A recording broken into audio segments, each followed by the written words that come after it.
Canadian icons, Blue Rodeo, to start our show this morning. And of course, you know Blue Rodeo is Jim Cuddy and Greg Keeler. And you probably have noticed that when the songwriting credits appear, it is always Keeler Cuddy as opposed to Cuddy Keeler. Have you ever wondered why it's Keeler Cuddy instead of Cuddy Keeler? Because Cuddy Keeler sounds like farm equipment.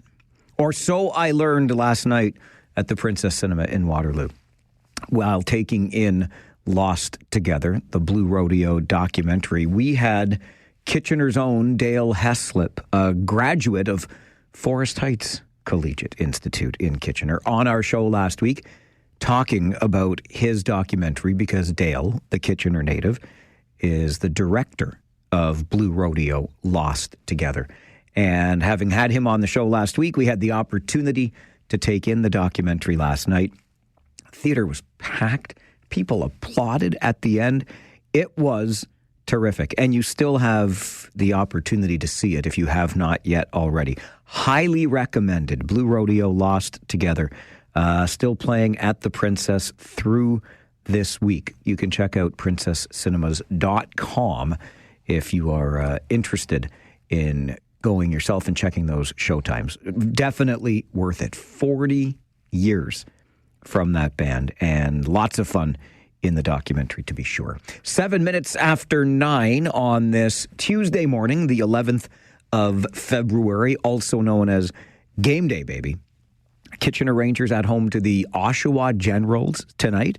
So get ready for some Tuesday night hockey. And you know, if you can't make it there, as in to the Memorial Auditorium for the game, we've got you covered right here. Paul Fixter and I will get your Harris Law pregame show underway at 6:30.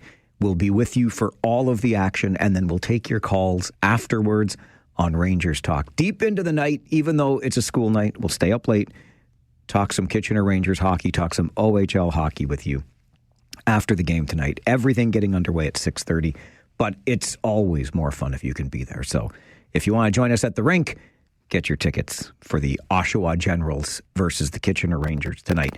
OHL news coming out just before we signed on this morning, and it's not much of a surprise. The league has suspended London Knights defenseman Cam Allen, former Guelph Storm defenseman Cam Allen, because he was charged over the weekend by London police with impaired driving. So we'll wait for the outcome of that investigation. But while the investigation is underway, the league has announced that Cam Allen has been suspended. 1, 2, 3, 4, 5, 6, 7, 8, 9, 10, 11, 12. All right, let us get to your Farwell Show 5 for this Tuesday morning. Number 1, U.S. President Donald Trump's tariffs are hitting Canadian aluminum and steel. Trump signed the order to impose 25% tariffs yesterday. Prime Minister Justin Trudeau says Canada is united in this trade war. We will stand up for Canadian workers. We will stand up for Canadian industries. And more Canadians will stand up for each other. This is a moment of pride. This is a moment of pulling together. This is a moment for Canada to be solid. Trudeau says Ottawa will work to convince the U.S. president and his administration that its tariffs to take effect March the 12th will hurt both countries. Trudeau says he'll also be working with Canada's international partners and friends, and he warns our response will, quote, be firm and clear. Number 2, Doug Ford is headed to Washington today. Ontario's PC leader says it's important to build relationships with U.S. partners. We're the number 1 export destination in the world. Canada is. And Ontario, if they were a standalone country, would be the 3rd largest trading partner in the world to the U.S.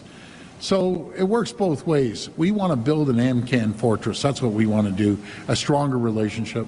Number 3 on your Farwell Show 5 today, looking elsewhere on the provincial election campaign trail. Ontario Green Party leader Mike Schreiner will join Deputy Leader Aislinn Clancy to launch her 5-point plan for Kitchener Centre and tour an early learning center and affordable housing development in Kitchener today before attending an all-candidates debate in his home riding of Guelph. NDP leader Marit Stiles will also be making an announcement in Kitchener, and she'll be joining our show this morning at 11:15. And Ontario Liberal leader Bonnie Crombie is making a stop today in Toronto. Number 4, the Waterloo Region District School Board has appointed Scott Miller as its new Director of Education. Miller was named the Public Board's interim director after the sudden dismissal of Jiwan Chanaka back in December. And number 5 on your Farwell Show 5 this morning, Kitchener Mayor Barry Verbanovic brought forth a motion at a special council meeting yesterday asking staff to explore a Buy Canadian preference for procurement of goods and services where legally permissible, and encourage residents and businesses to buy Canadian and buy local where possible. The mayor, CAO, and economic development staff will work in partnership with local businesses, area municipalities, and community partners on a shared action plan to support our local economy in the event tariffs are levied against Canada by the United States. And that is your Farwell Show 5 for this Tuesday morning.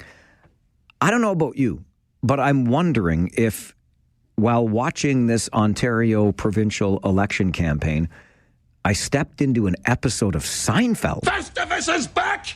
I'll get the pole out of the crawl's face. It's time for the Festivus Feats of Strength. Turn it off! No feats of strength! And now, as Festivus rolls on, we come to the feats of strength. Not the feats of strength. Let's rumble! Are we rumbling on the Ontario election campaign trail? Let's find out coming up on the Mike Farwell Show. This is 570 News Radio and Rogers TV.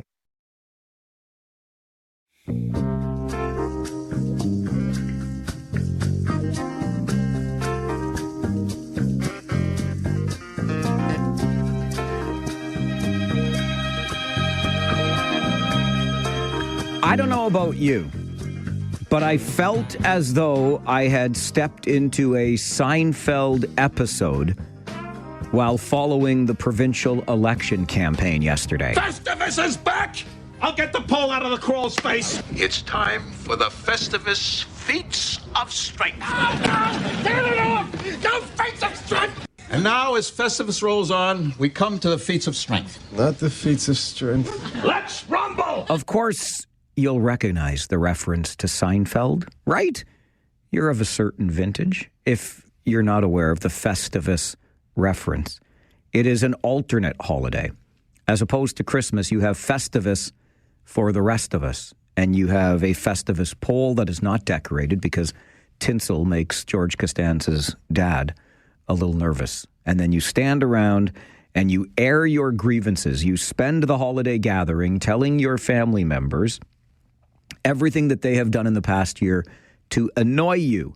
And Festivus is not complete, of course, until the feats of strength have been conducted. And George Costanza's father wanted to wrestle his son. That would be the feat of strength. Festivus was not over until the son could pin the father in a wrestling match. Forgive me for thinking of Festivus and the annual feats of strength while listening to Ontario Liberal leader Bonnie Crombie yesterday. So I was very proud that we were at the clout. We raised the money to run Super Bowl ads, and we're the only two parties that did. So let's say it's, the Ford against Crombie in this race, and I'm happy to challenge him anytime on his turf or on mine. And my turf's the gym, so if he wants to come at me, and we'll have a competition in the gym, and maybe we'll do push-ups. What do you think? Is this where we're at now? Like, are we a serious country? Are we a serious province? Is this a serious election? And is that how we're going to determine a winner? By who can do more push-ups than the other? Look, I understand that elections are, generally speaking, popularity contests. But, I mean, why stop at push-ups?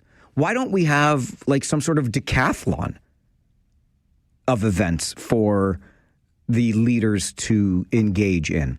And whoever comes out on top, points-wise or otherwise, after the decathlon, maybe we could determine the next leader of the province that way. Or maybe, how about the academic Olympics? How about we put our leaders into a room, close the door, give them a pencil, sharpened, of course, and get them to take the high school equivalency exam.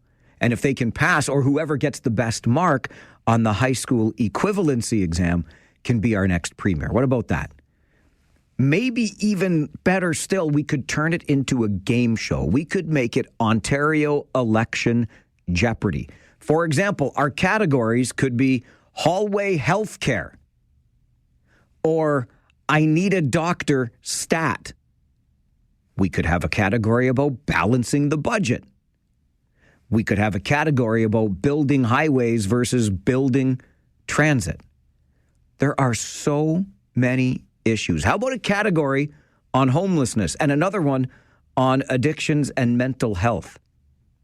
One more category still on a new deal for Ontario's municipalities because the province is not paying its fair share. Surely we are not serious when we make comments like engaging in a push-up challenge as part of an election campaign. Come on with your coming on. The response was to a question about the dueling Super Bowl ads that the Ontario Progressive Conservatives and the Ontario Liberals aired on Sunday. And it turns into, I'll take on Doug Ford on my turf. My turf is the gym. How about a push-up contest, says Liberal leader Bonnie Crombie. I won't even get into the possibility that that could be fat-shaming somebody. I won't even... Oh, wait, did I just go down that path? I want serious people talking about serious things on the election campaign trail. Please and thank you. This is the Mike Farwell Show on 570 News Radio and Rogers TV.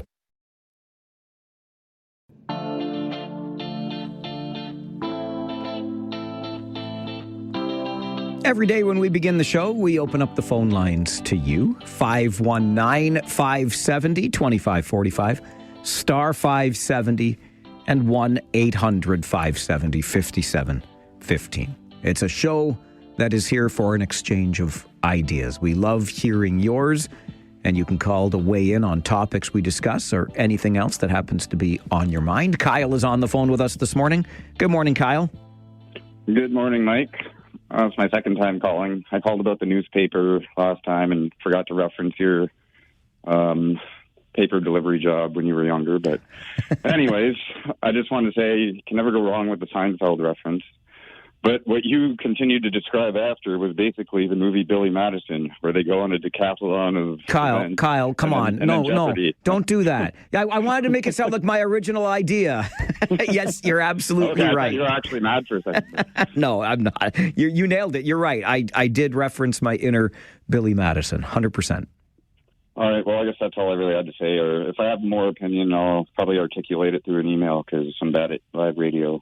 You're doing very well at live radio. If the host would stop interrupting you, you'd be even better at it. So, all right, well, I'll leave it at that for now. You got to go out on a high note like George here. All right, Kyle, good to hear from you this morning. Thanks. All right, thanks, bye. Appreciate the call.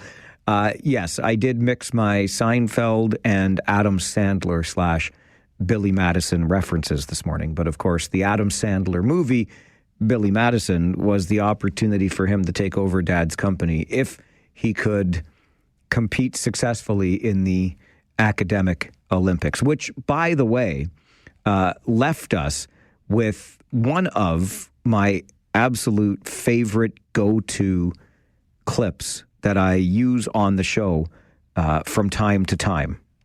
What you just said is one of the most insanely idiotic things I have ever heard. Oh, you mean that was saying something like this?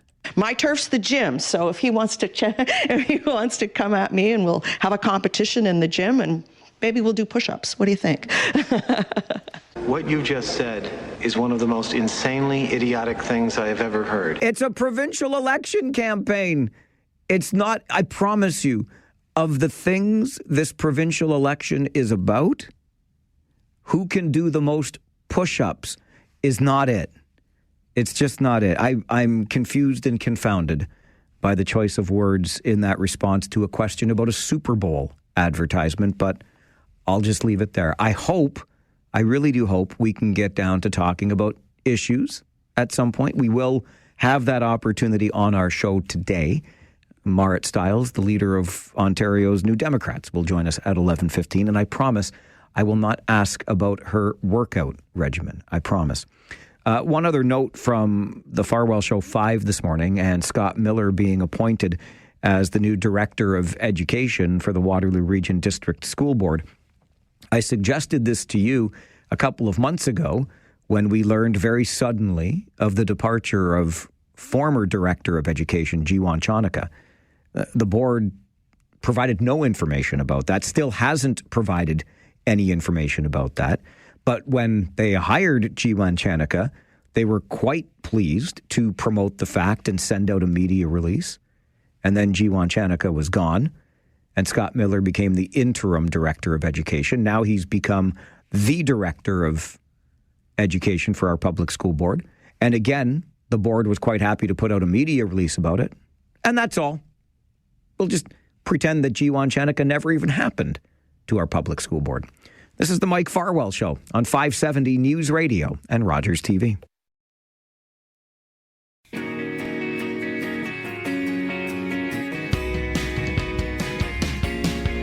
How many Seinfeld references in one talk show is too many?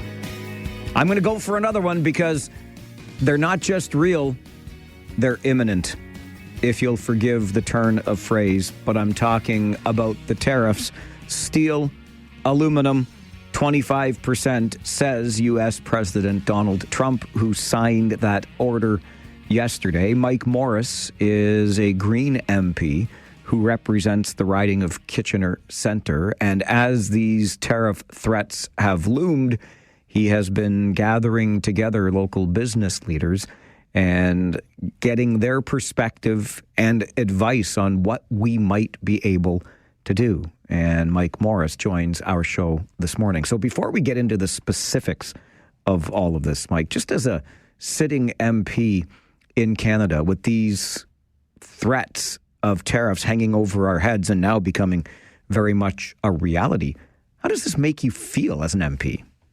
Well, it creates so much unknown and uncertainty for so many in our community. The anxiety levels are high, whether it's someone living on a lower income, whether it's someone working a job that they're not sure if they're going to be able to hold on to that job as a result of tariffs get put in place, small businesses that are still reeling from the pandemic.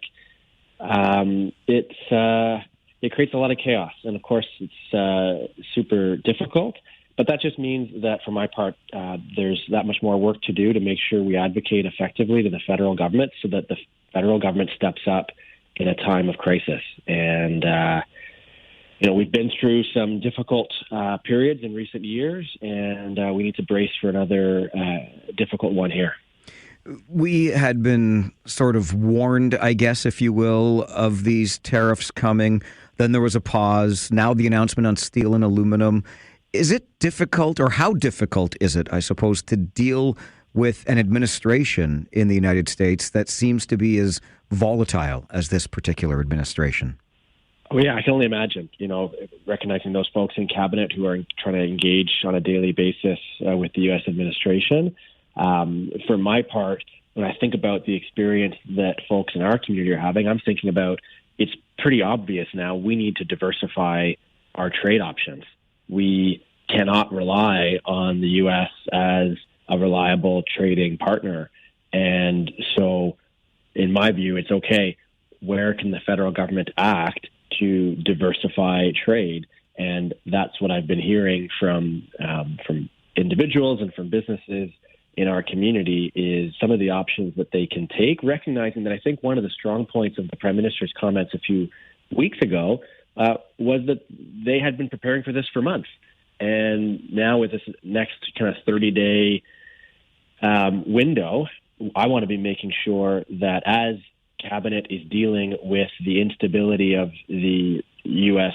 government's decisions, that they're doing that informed by people and businesses in our community and what they're experiencing and what they want to see done.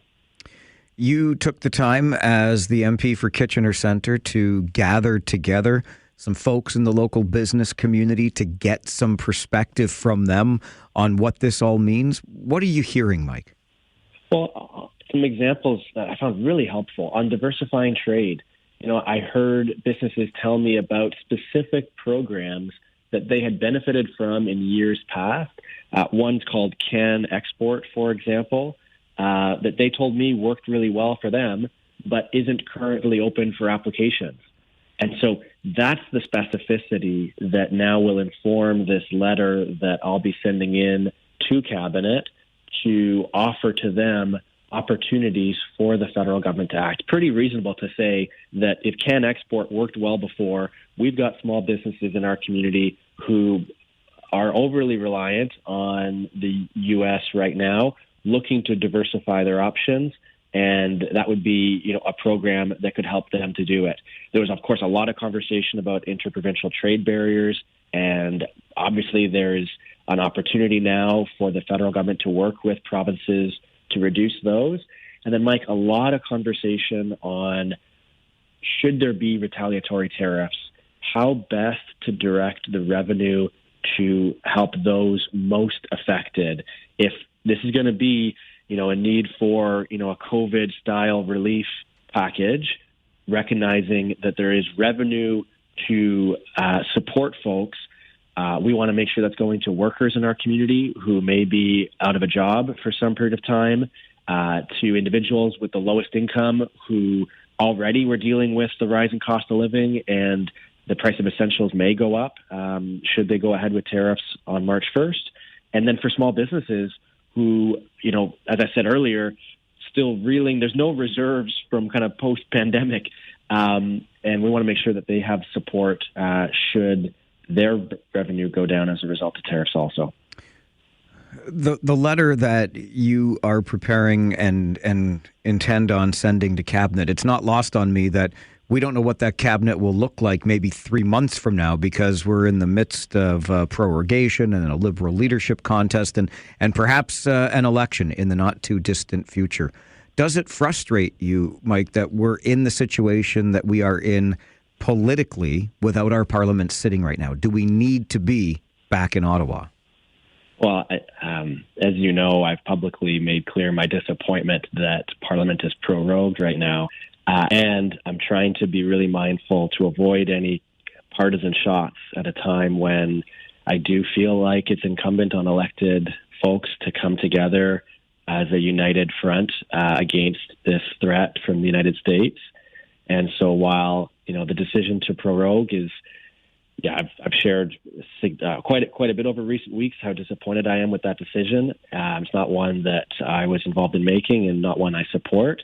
Regardless of that, though, there are and there remain tools available. I think I was on your show recently talking about encampments, for example. We wrote a letter to the minister with respect to funding for encampments back in the fall, calling for Waterloo Region to be included in the next round of funding. And when that next round was announced, Waterloo Region was included. And so we've seen in past where engaging constructively, substantively with ministers, regardless of whether Parliament is sitting or not, there's a government operating.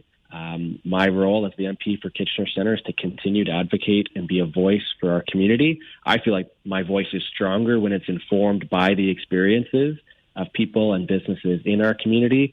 I'm going to continue to make the most of every opportunity I've got. Would I like to be in Ottawa right now, Mike, and have access to a few more tools if Parliament was in place? Of course.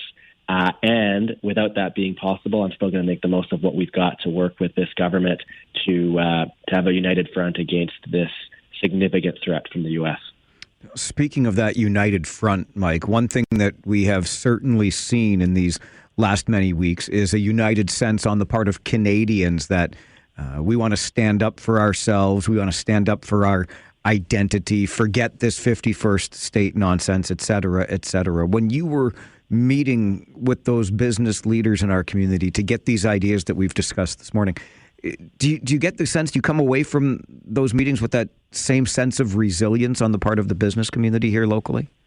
Absolutely, and that there's a window of opportunity here. Another example, Mike, that I'm going to be calling for in this letter is for years, businesses in our community have been calling for the federal government to get better at buying from Canadian companies.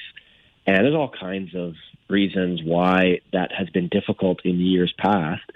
But doesn't this seem like a great opportunity now for the federal government to come out strong with a Buy Canada strategy, and maybe in RFPs to ensure that there are points and preference given to Canadian companies? If Canadians are now all at the grocery stores looking at labels, making sure we're each buying Canadian, I would expect that each level of government is going to be doing the same. We're seeing that from municipalities right now. And so I guess there also is a sense that that there's an opportunity here to unite and maybe take on some challenges that haven't had the attention they should have had in years past. And I think interprovincial trade is one example when it comes to everything from electricity to alcohol, that this should be easier in this country. It's hundreds of billions that we're missing out on as a result of those barriers. And it's the opportunity to see levels of government. In my case, I'm focused on the federal government, to see them buy Canada more, just as Canadians are doing. And so I think that sense of sense of pride in country right now certainly is something that we can bring to bear to the federal government, to see them step up and not just say the right words, but put it into action. And that's what I saw from our Prime Minister a few weeks ago, and we're going to continue to encourage them to make sure that our voices are heard in how they make sure that they follow through on some of the good words they've said. Mike, as always, we appreciate your time on the show. Thanks very much for being here this morning. Thanks for having me back again, Mike. And if folks are curious, they can be watching on my social media at Morris Mike. We'll be sharing the letter once we send it in later this week. And feel free to check it out then. We will be watching for sure. Thanks again, Mike. Take care. Mike Morris is the MP for Kitchener Centre. He hosted a roundtable just yesterday with local business folks, trying to get some perspective on how we respond to the threat of tariffs from the United States, and also how they're feeling in the wake of all of this, under the weight of all of this. And I wonder, following this conversation this morning, and one we had yesterday with Kitchener Mayor Barry Verbanovic, the motion that he said he was bringing forward, and coming as no surprise to anybody, adopted by Kitchener Council last evening, about buying Canadian, buying local, analyzing procurement processes for municipalities, Kitchener, of course, included. Are you changing any of your habits? Is there a way to effectively respond to this? Your thoughts always welcome on the program. 519-570-2545, star 570, 1-800-570-5715. This is the Mike Farwell Show on 570 News Radio and Rogers TV. It's pretty obvious now we need to diversify our trade options. We cannot rely on the U.S. as a reliable trading partner. And so, in my view, it's okay. Where can the federal government act to diversify trade?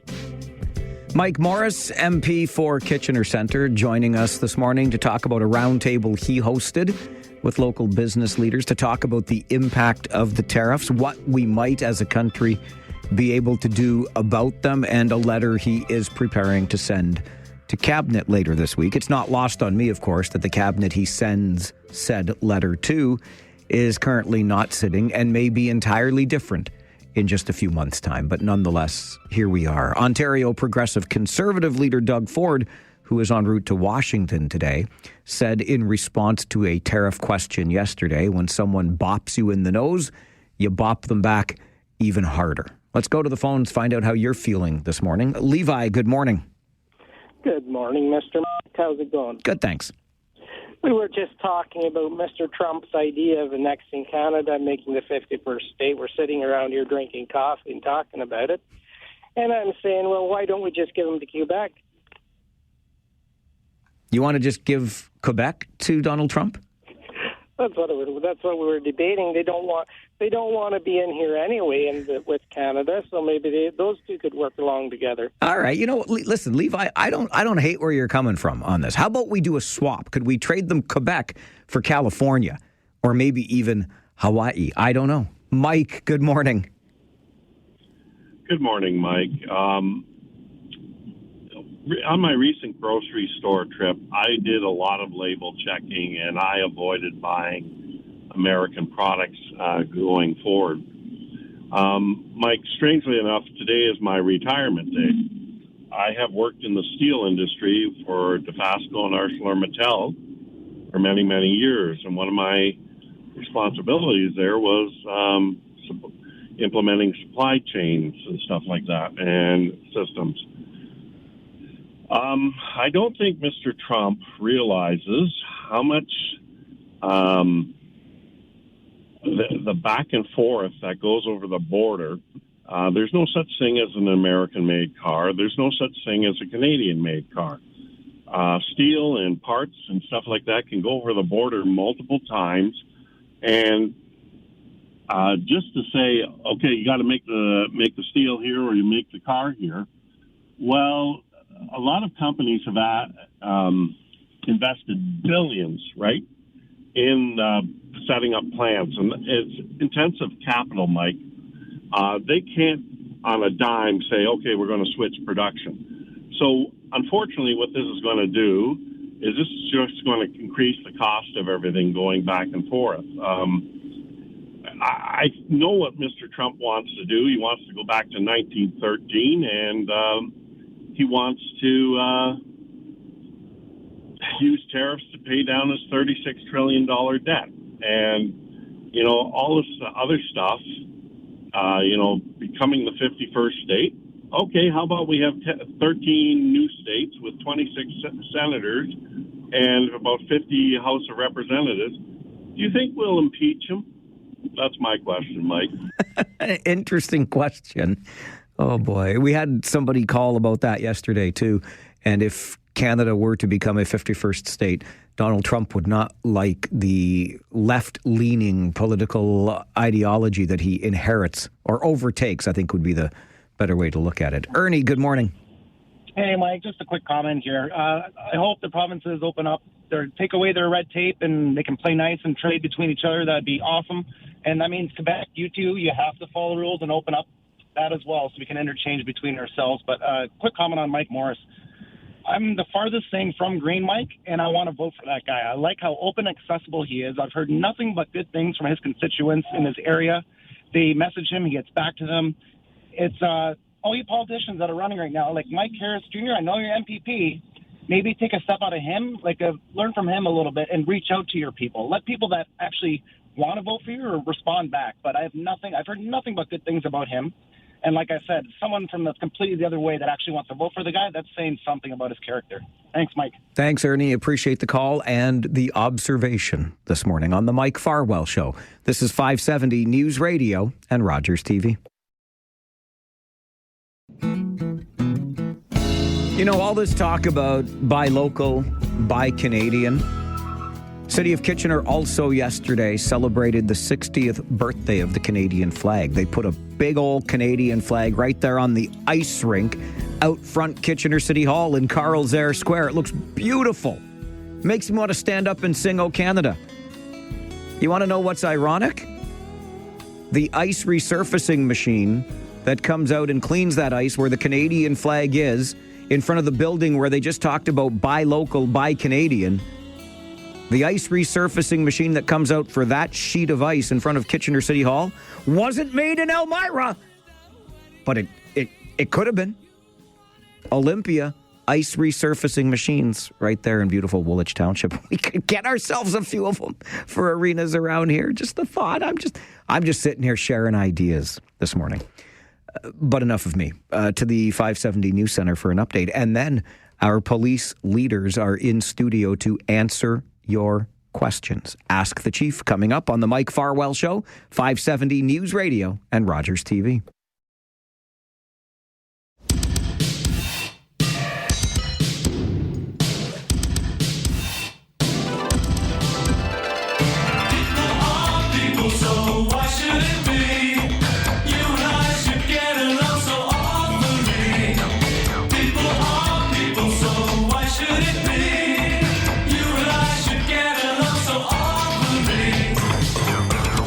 Okay, so usually it's the first Tuesday of the month, and at 11 a.m.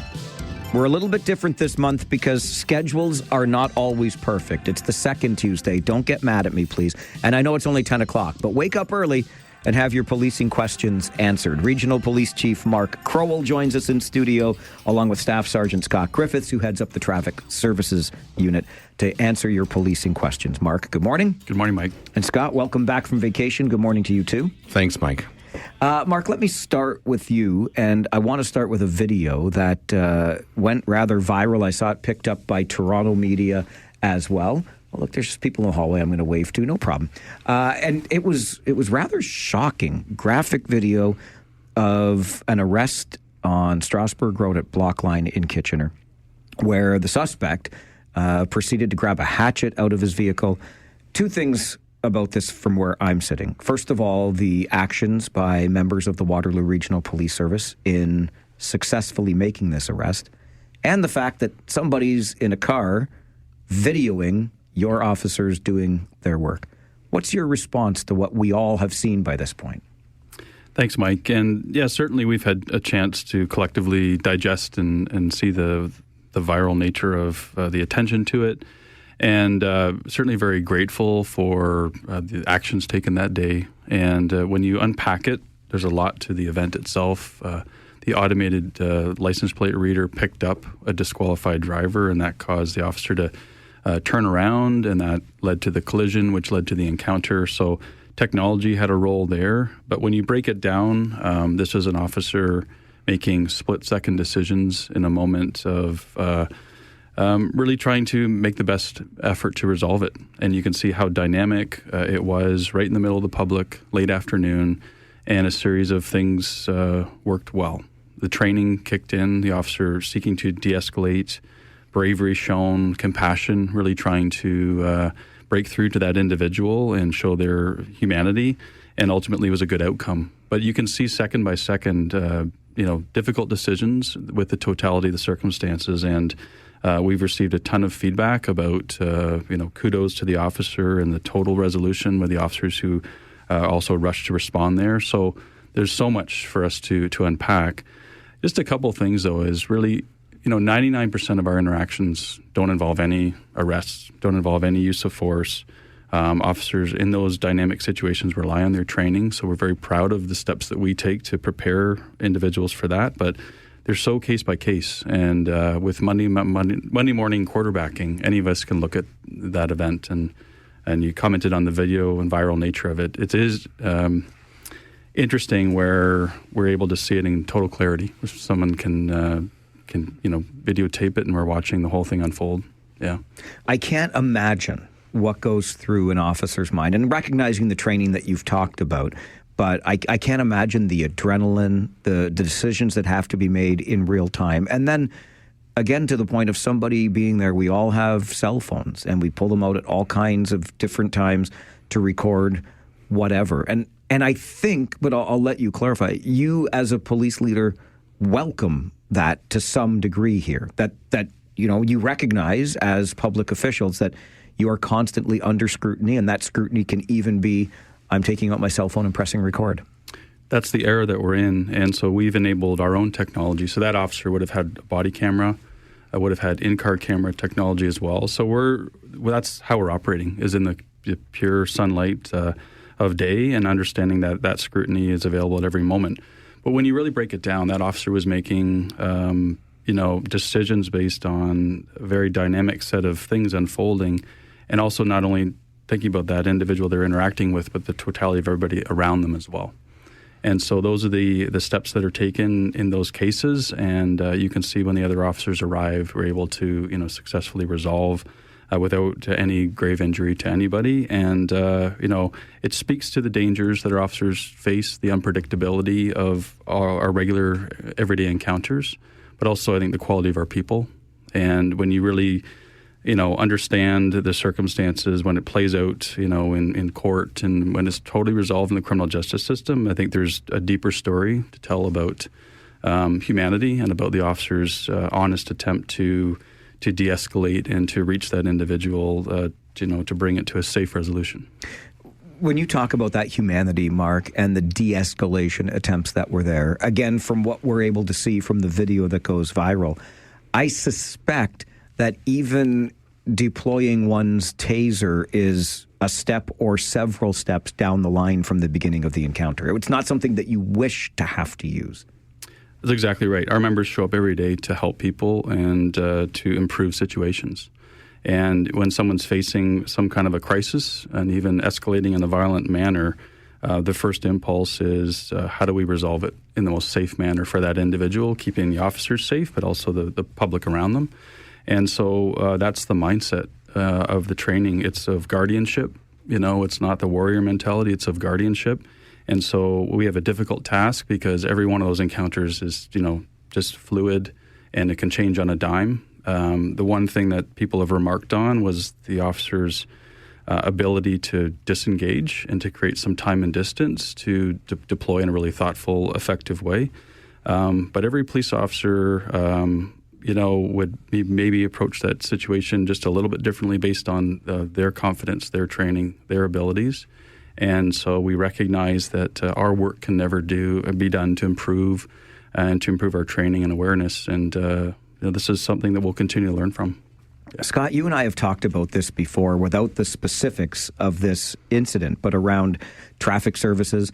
Oftentimes you're dealing with scenes where you have to make them safe for people around. You might be dealing with scenes where there's been a fatality. And then, of course, there's the rather routine or mundane nature of a traffic stop where something like this could possibly occur. And I guess that, again, goes back to the training that's involved. Yeah, absolutely. There's a heightened awareness whenever you're dealing with one of those situations that you talked about. And you look at this situation just in general and you say, this evolved from what started as an alert for an issue with the ALPR. So you're looking at maybe a traditional traffic stop, but then this quickly escalated to a point where the officer is now managing a person or trying to de-escalate and to manage that person and to place that person under arrest.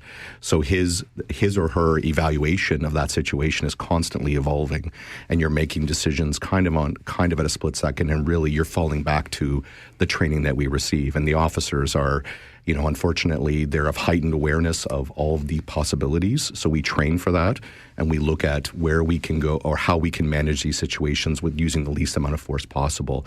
And in most situations, it's, a traffic stop can start out as a stop on the side of the road. You walk up and everything is fine, and it progresses that way, and the transaction occurs very simply. But in these situations, in these very rare situations, we're having it so that it's now taking steps and steps and steps up and up and up, and then our job is to bring it down. Regional Police Staff Sergeant Scott Griffiths heads the Traffic Services Unit. Chief Mark Crowell joins us in studio as well. It's Ask the Chief, and you can have your policing questions answered this morning on the Mike Farwell Show. This is 570 News Radio and Rogers TV.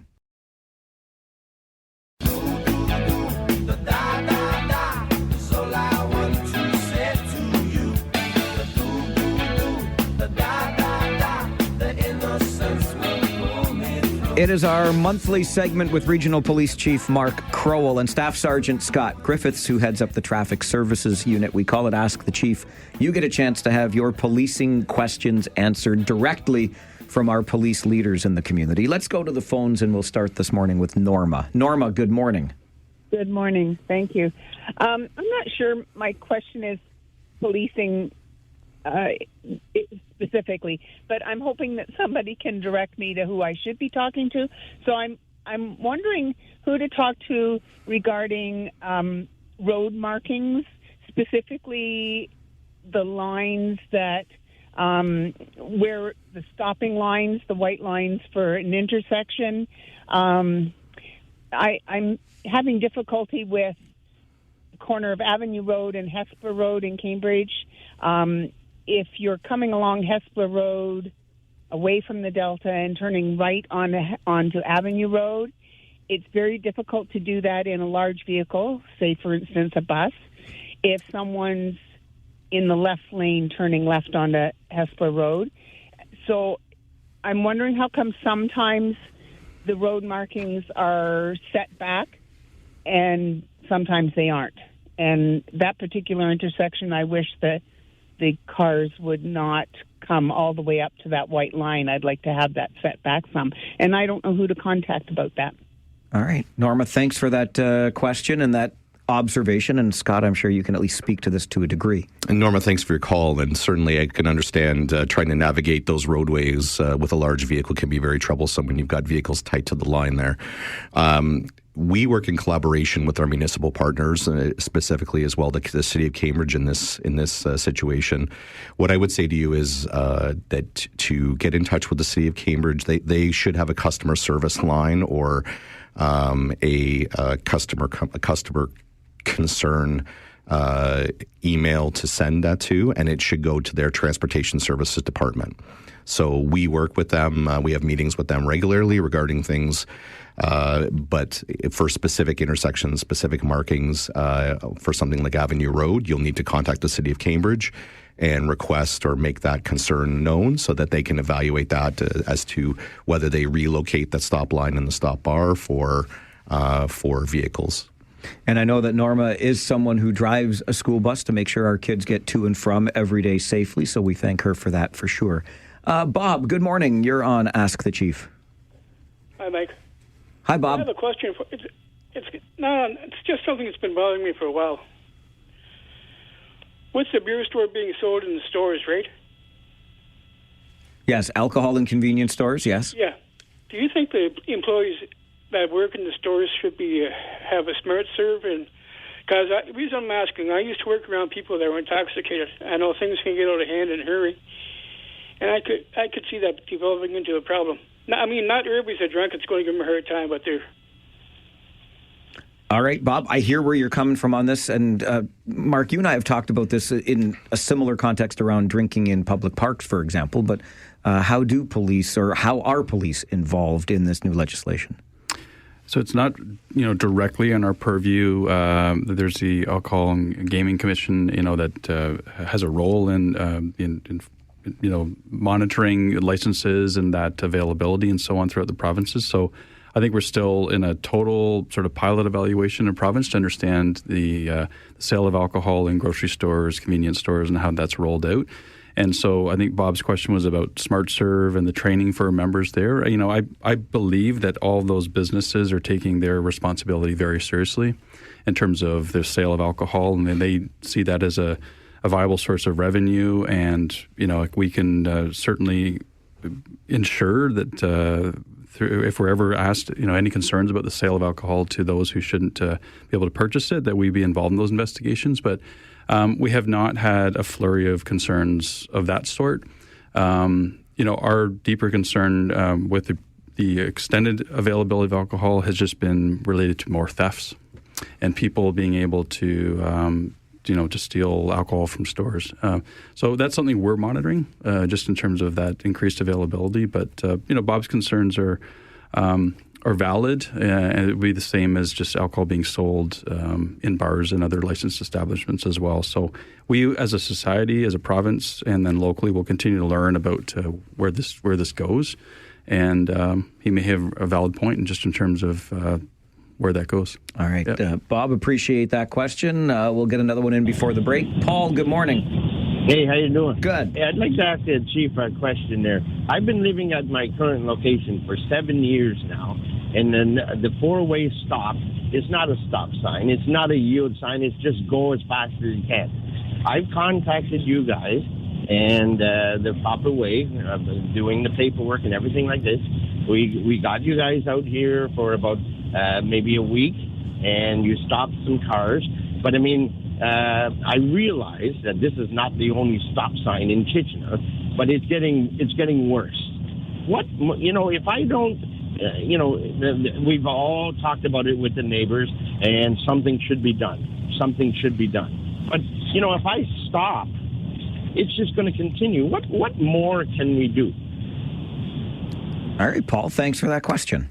Thanks for the call, Paul, and I'll field that one if that's okay with you. I appreciate that you've made the complaint through our complaints system, through our online reporting system, and I'm very sorry that we weren't able to get out here more consistently to where you are. What I would ask you to do, Paul, is please send us another report through our online reporting system, just reiterating that you have made the report previously and that the concerns are continuing. And I'll do my best to, when it comes through to our office, to encourage our officers to get out there. Sometimes these are also issues of like visibility for stop signs and stop bars and things like that. So there's also a consideration maybe for some road design consideration as well.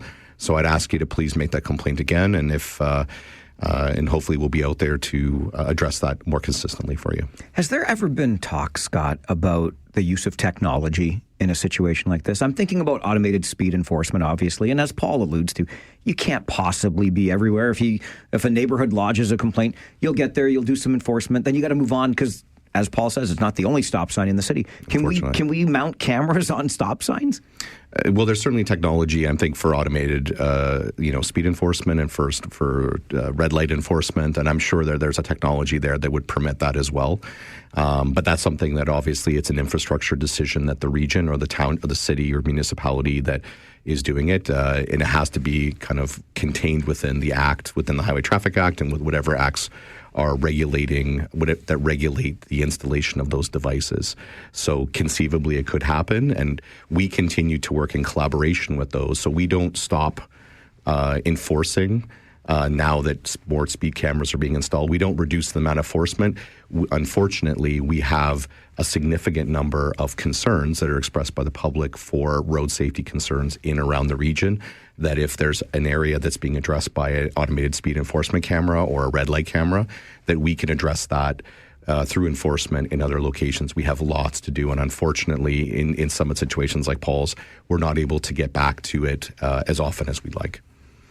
Just quickly, I mean, in the UK, they have that technology where their CCTV camera is decades old, and now they're applying traffic enforcement capability beyond just speed enforcement. So distracted driving, use of cell phones, seatbelt use, that sort of thing is becoming an emerging pilot there. So in decades to come, who knows what that might look like in Canada, Ontario, and Waterloo region. And there's certainly more requests for our visibility and enforcement than we can conceivably get to. So we'll have to embrace this as a community to say, what are our solutions moving forward? I know how we can make the roads safer. We can use them more responsibly. You see what we're use them more responsibly is what we'll do. Ask the Chief on the Mike Farwell Show, 570 News Radio and Rogers TV. It is our monthly Ask the Chief segment where you get your policing questions answered on the Mike Farwell Show. We continue 570 News Radio. Roxanne, you don't have to put on the red light. Once a month, we have our police leaders join us in studio so you can have your policing questions answered. Regional Police Chief Mark Crowell is here. Staff Sergeant Scott Griffiths, who heads up the Traffic Services Unit. Our phone lines are busy. We'll get right back to them. But, Mark, I wanted to ask you about jewelry store robberies because they are in the news frequently. Waterloo Regional Police just released video the other day about a brazen attempt in Waterloo. What can you tell us about the frequency of these robberies and the resources that regional police devote to them? Sure. So in 2024, there were 9 jewelry store robberies in Waterloo region. And we have a very dedicated approach to how we prioritize our crime response and crime suppression efforts. So robberies are amongst the highest. So just the highest level, there was 286 total robberies in the region last year. 156 of those were person on person. And some of the ones that happen are, shoplifting that becomes violent and turns into an encounter that's deemed a robbery. But when it comes to these very brazen public ones at malls and jewelry stores, they are very alarming. And if you think back to, we had 2 in December. One was at the Cambridge Mall, and then another one on December 18th at the Conestoga Mall. We did make an arrest in that latter one on December 18th. And then just recently in February, 2 attempts at the Conestoga Mall, February 1st, February 3rd, And then we had some success in effecting arrests. There was a Stratford investigation led by the OPP that led us to arrest several individuals connected to the most recent ones at Conestoga Mall. So what's alarming to us is 3 youths have been arrested. So a 15-year-old, a 16-year-old, and a 17-year-old, and then a 27-year-old. So when you start to unpack this, I mean, it's young people being brought into organized crime, violent activity. They are being manipulated for their age, sometimes their inexperience within the criminal justice system. And I think the approach is the thought that they will have a lesser punishment if caught. And they are insulating, higher organized crime interests. So the level of violence, though, the level of alarm that it causes in the community is significant. So we are working at every level on the robbery issues related to mall ownership, mall management, the store staffing and security, and then our approach locally with policing, and then working in a network of police and public safety partnerships right across Ontario, because we're all working on the same stuff together. Do we look in a situation like this, Mark, to kind of cut the head off the snake, so to speak, the top of this organized crime organization? Or are we at the other end maybe looking at, stiffer penalties / deterrence for the young people that may be getting involved? It's all of the above. To tackle anything like this, you need government advocacy, you need retail and insurance involvement, to look at, the total transaction of things carrying through. There needs to be investments in security. When it comes to the individuals involved, I mean, we're looking at that highest level of, organized crime intervention and disruption. But also, I mean, something as important to us as our youth engagement strategy. So how do we continue to find ways to connect to young people? A lot of these individuals are not from our region. They're being brought here. They're coming here on stolen vehicles and elsewhere. But it's all of these efforts all together for us to be able to make a dent. Because the young people that are being brought into these situations are seeing lucrative financial opportunities, and these have life-altering decisions, and trajectories for them if and when they're apprehended. So we have to just continue to operate on all levels and to work together in coordination with all those entities to make a change. All right. I wanted to make sure we got a chance to cover that. Phone lines are busy. We'll get right back to them. Gerald, good morning. Good morning, Mike. How are you? Good, thanks. Just wanted to give a shout out to the cops, I shouldn't say that, the policemen. Maybe this is a good news story. I just wanted to thank the chief for getting the Blue Crew out to the Cambridge Icehounds Day. They had a really good time, enjoyed playing with the police, and we don't, I guess, sometimes hear enough good news stories coming from the police. And this is just a great community event for Mark and his team, and just wanted to give a big shout out to them, thanking them, and letting them know maybe an opportunity for next year would be to have one of your officers advertising the registration program that the police have for individuals that may have disabilities of some type, so that they can be readily identified by the officers. Other than that, thanks, Mark, for you and your crew. Thanks very much, Gerald. Yeah, really proud of our members. The Blue Crew is a group of talented hockey-playing officers and members, and they're connected to a bunch of great causes. So he mentioned the Cambridge Icehounds, and there's connections to the Kitchener Rangers team as well. So really proud of our members, and I was there to watch their talent, none that I possess. And great points, Gerald, about how we're connected in different ways through the community, different ways we can amplify various causes. So whether it's the Special Olympics, whether it's the Icehounds or other groups, our members are committed to those engagements. And the smiles were fantastic. And the talent on the ice, we got blown away.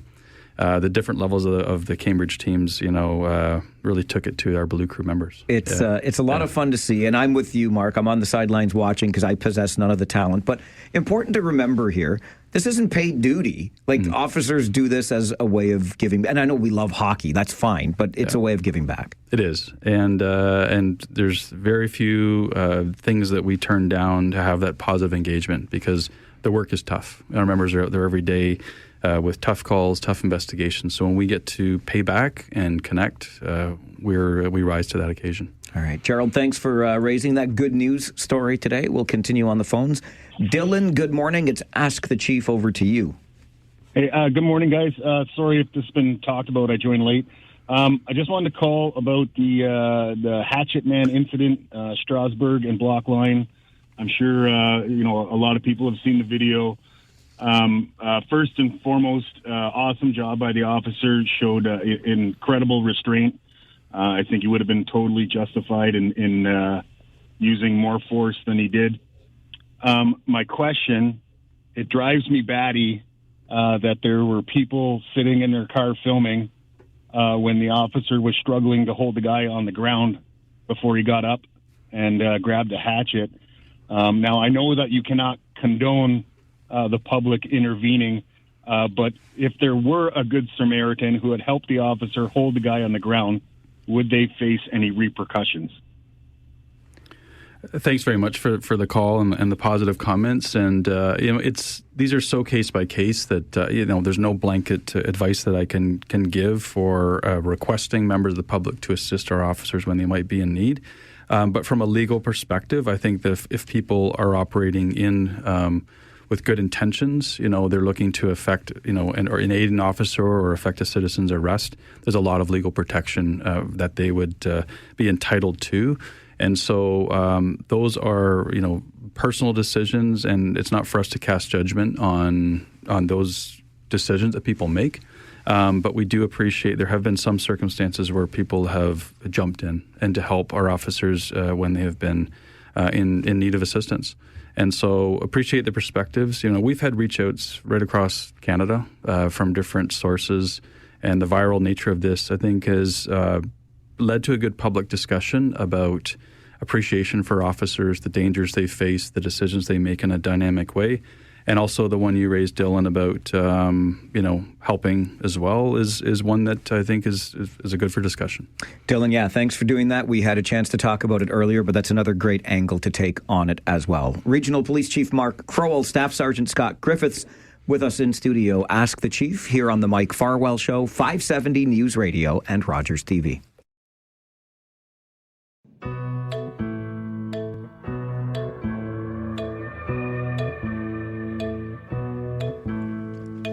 Once a month, we get to spend an hour with police leaders in this community so you can have your questions answered directly by them. Regional Police Chief Mark Crowell in studio with us, Staff Sergeant Scott Griffiths, who heads up the Traffic Services Unit. And let's get as many questions in as we can before our time is up. Back to the phones. Will, good morning. Good morning. Gentlemen, I have a question regarding snow plowing and road snow plow specifically. I work for the region of Waterloo, operate a road plow, big giant one wing and all that stuff. And I'm wondering about passing. And are motorists allowed to pass the plow at any point while the plow is in operation with the lights flashing and, doing its job? All right. Well, thanks for the question. Thanks, Will. And again, my recollection of this is that if you're plowing on a roadway with any speed limit over 80 kilometers an hour, that's prohibited. So you shouldn't be passing on those roadways. I don't think it's safe to, even on city streets, it's not safe to do so. I would say certainly if there was a collision or some incident that occurred, the driver of those vehicles that were trying to pass you would be subject to some enforcement or punitive charges were something to happen, because it's just not safe. So my recommendation to everybody is always let the snowplows do your job. It's a very important one that you do, Will, and I thank you for that. Enforcement wise or act wise, I believe that's the situation. The road behind the plow is cleared too, by the way. Like you might not want to, right? Yeah, you might not want to be flying by. If someone were to be out shoveling their driveway, Scott, and then the plow comes by and fills in the end, and that someone shaked their fist in a menacing way at the driver of the plow, is that asking for a friend, uttering threats in any way, or? I think you just need to recenter yourself, Mike, and realize they're doing a great job. I'll tell my friend that next time it happens. Okay. They are doing a great job. Ernie, good morning. You're on Ask the Chief. Hey, Mike. I know it's not Friday, but I do want to request you play the Bad Boys theme song when it's Ask the Chief next time it comes on in the beginning. I think that'd be a pretty good... Come on, it's all sunshine and rainbows here, Ernie. Stop it. That would be a good tune for them. But my question I have is Pierre just announced that he was going to, whether you can see the sentence is too light or too stiff, about life sentences for a certain amount of fentanyl if you're carried on you. Now, my question isn't whether it's too stiff or severe. I think Canadians are a little fed up with the catch and release system. And my theory and my thinking behind this is if we get some of these guys with these stiff penalties, just like when the states brought in the RICO Act, you got the top dogs, they started to sing. You find and feel that if this were to be the case, that we would be able to get some of these big organizations off the street, some of the big top dogs, if this were to happen in Canada. All right, Ernie, appreciate that. And Mark, I know you're involved through the Association of Chiefs of Police. How much conversation is there around updates, perhaps, to the criminal code? I mean, we're in a disruptive political time. I mean, the one good thing that's coming out of it is a real honest conversation about border security and the interconnectedness of national and global police and public safety groups.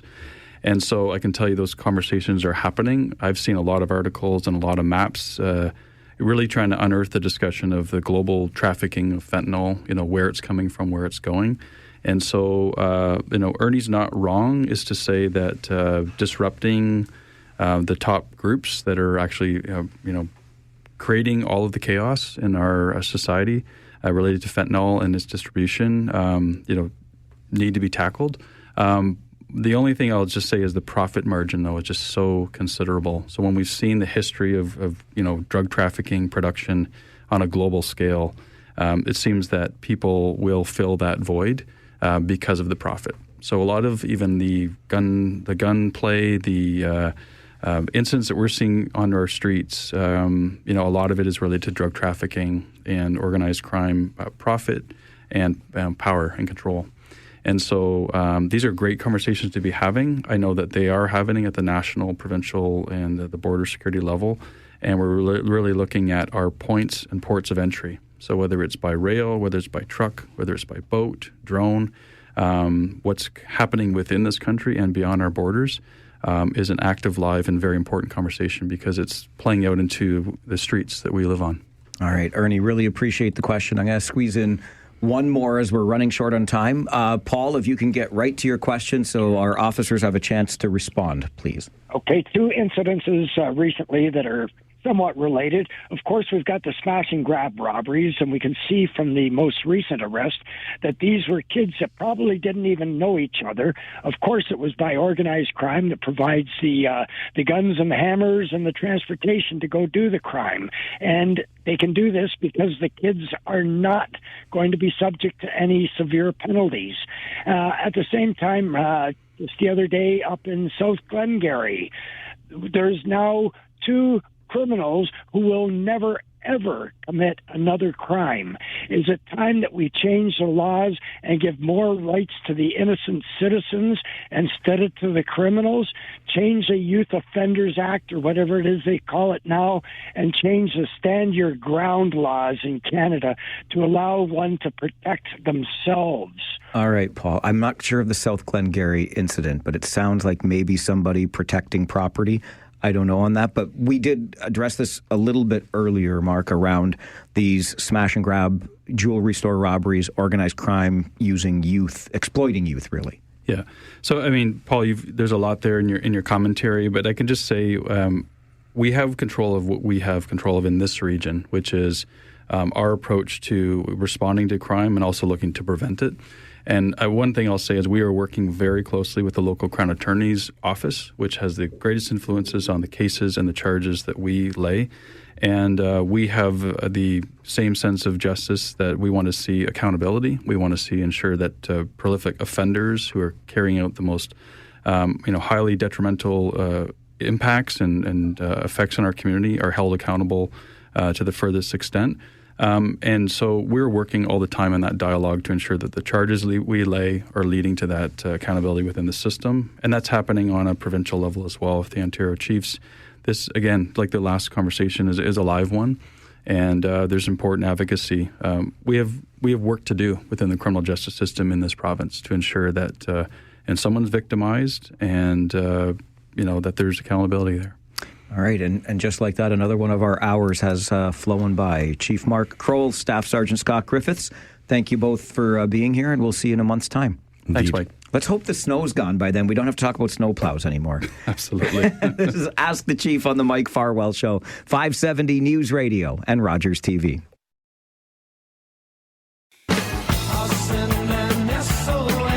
Well, even though we had to move it to the second Tuesday of the month and at a slightly different time, 10 a.m. as opposed to 11 a.m., lots of questions for our policing leaders. And I certainly appreciate that they make themselves available to hear directly from you. So remember, first Tuesday, that's the usual schedule. First Tuesday of every month from 11 until noon, an hour in studio with our police chief and Staff Sergeant Scott Griffiths of the Traffic Services Unit to have your policing questions answered. Mark down, let me just quickly check the date now. It will be March the 4th when they are back on our program. Save your questions and ask them accordingly. An update from the 570 News Center, and then how food labels on the front of packaging can help us make healthier choices. That's coming up on the Mike Farwell Show, 570 News Radio and Rogers TV.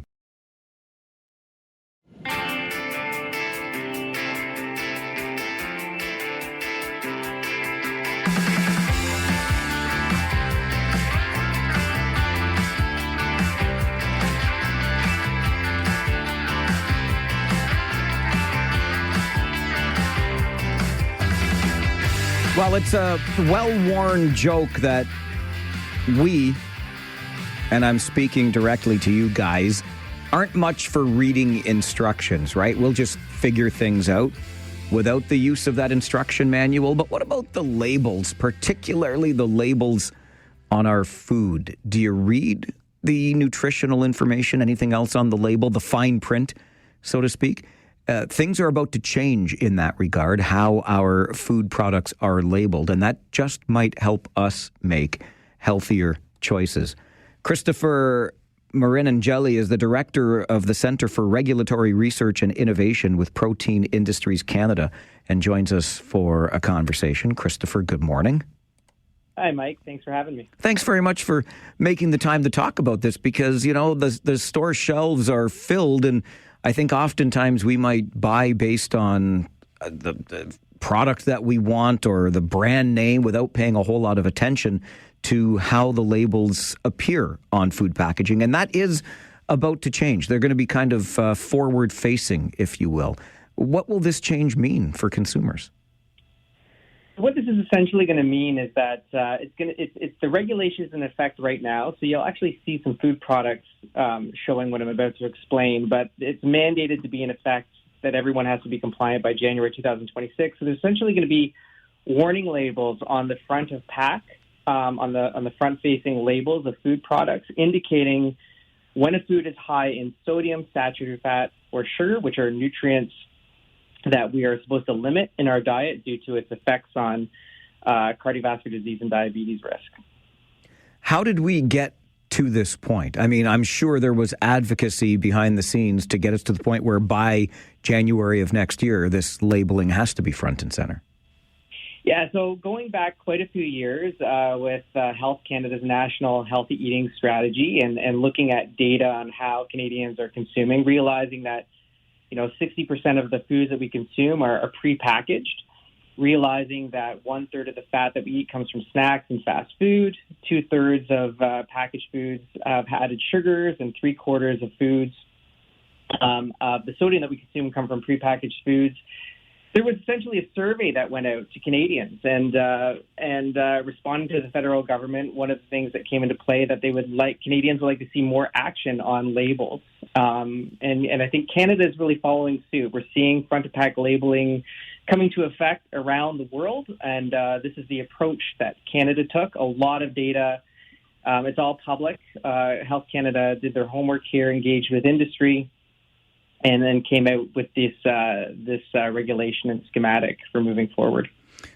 I'm thinking on the phrase, sunlight is the best disinfectant. And I wonder, Christopher, if making these labels forward-facing, and so we know sugars, sodium, saturated fats, etc., does this incentivize manufacturers to make healthier, for lack of a better word, products?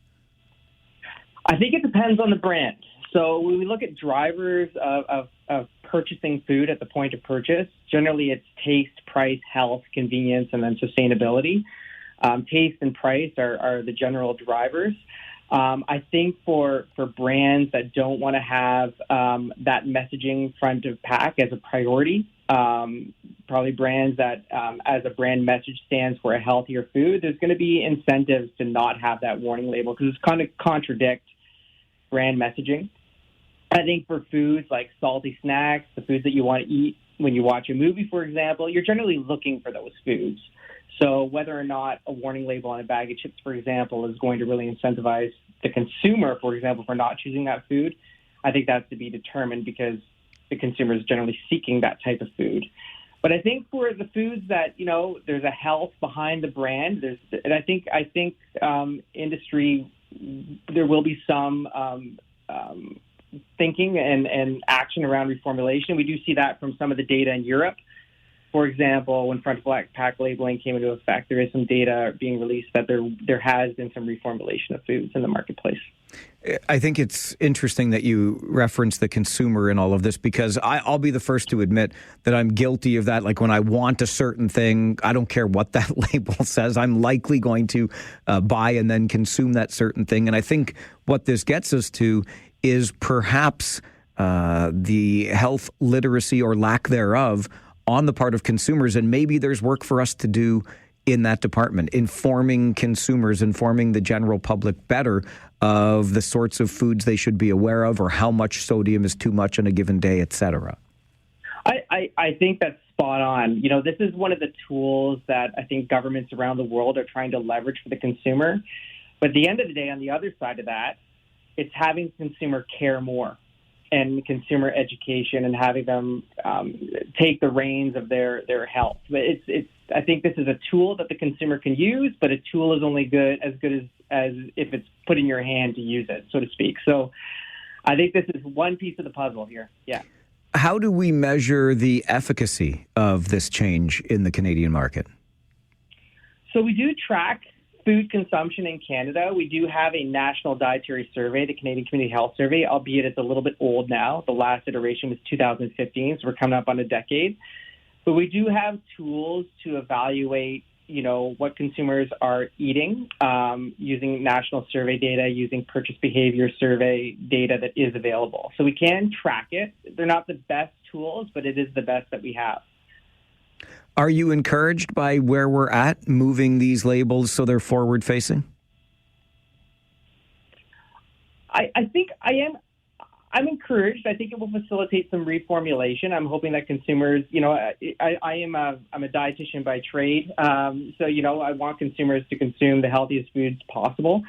I think there are other regulatory levers that need to be pulled. I think to assist industry with communicating the health benefits of food. A lot of the weight is put on industry's shoulders, and I think industry is a facilitator, and they do create foods that do align with healthy diets, but we do have some regulations and policies that some would regard as being counteractive to that. So I think we need more modernization, but I am encouraged. I think I have to be. It's the world that we're living in right now. I appreciate you for that. I do. Yeah. The U.S. is following suit as well. So the U.S. has proposed front-of-pack labeling as well.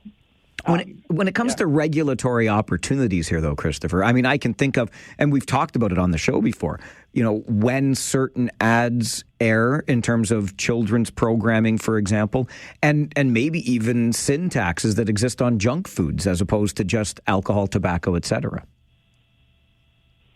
Yeah, on the tax aspect, I think there's some mixed data around the world. Newfoundland right now I believe is the only province right now that has implemented tax on sugar sweetened beverages, and I think a colleague of mine is sifting through that data right now for publication. I think it's to be determined whether or not those strategies are effective. I think there's a lot of things behind the scenes that we have to be cognizant of. For example, in some regions in Canada, water is more expensive than pop, and there's a food security issue. So it's not as cut and dry, I think, as some people would like you to believe. There are a lot of factors that we need to consider as we implement policies and strategies around healthy eating habits. Yeah, it's a great conversation. I really appreciate you being part of it today. Thanks very much for joining the show. Yeah, thank you for having me. Take it easy. Bye-bye. Bye-bye. Christopher Marinangeli is the director of the Centre for Regulatory Research and Innovation with Protein Industries Canada. You'll see more and more of them. Some have already begun here into 2025, front of package food labels, and by January of 2026, products on all food products on Canadian shelves will have to have that forward-facing food label to help you make a healthier choice. If, of course, and doesn't it always come down to this, you are so inclined to make that healthier choice. We'll take a break. When we come back, Ontario NDP leader Marit Stiles brings her campaign to Waterloo Region today.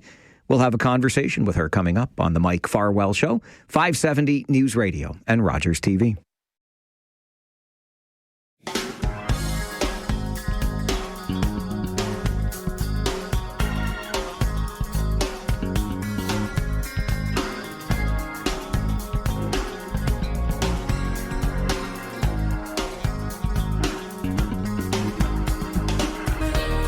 We're going to play a little game of fill in the blanks here on the show this morning. And I'll tell you why.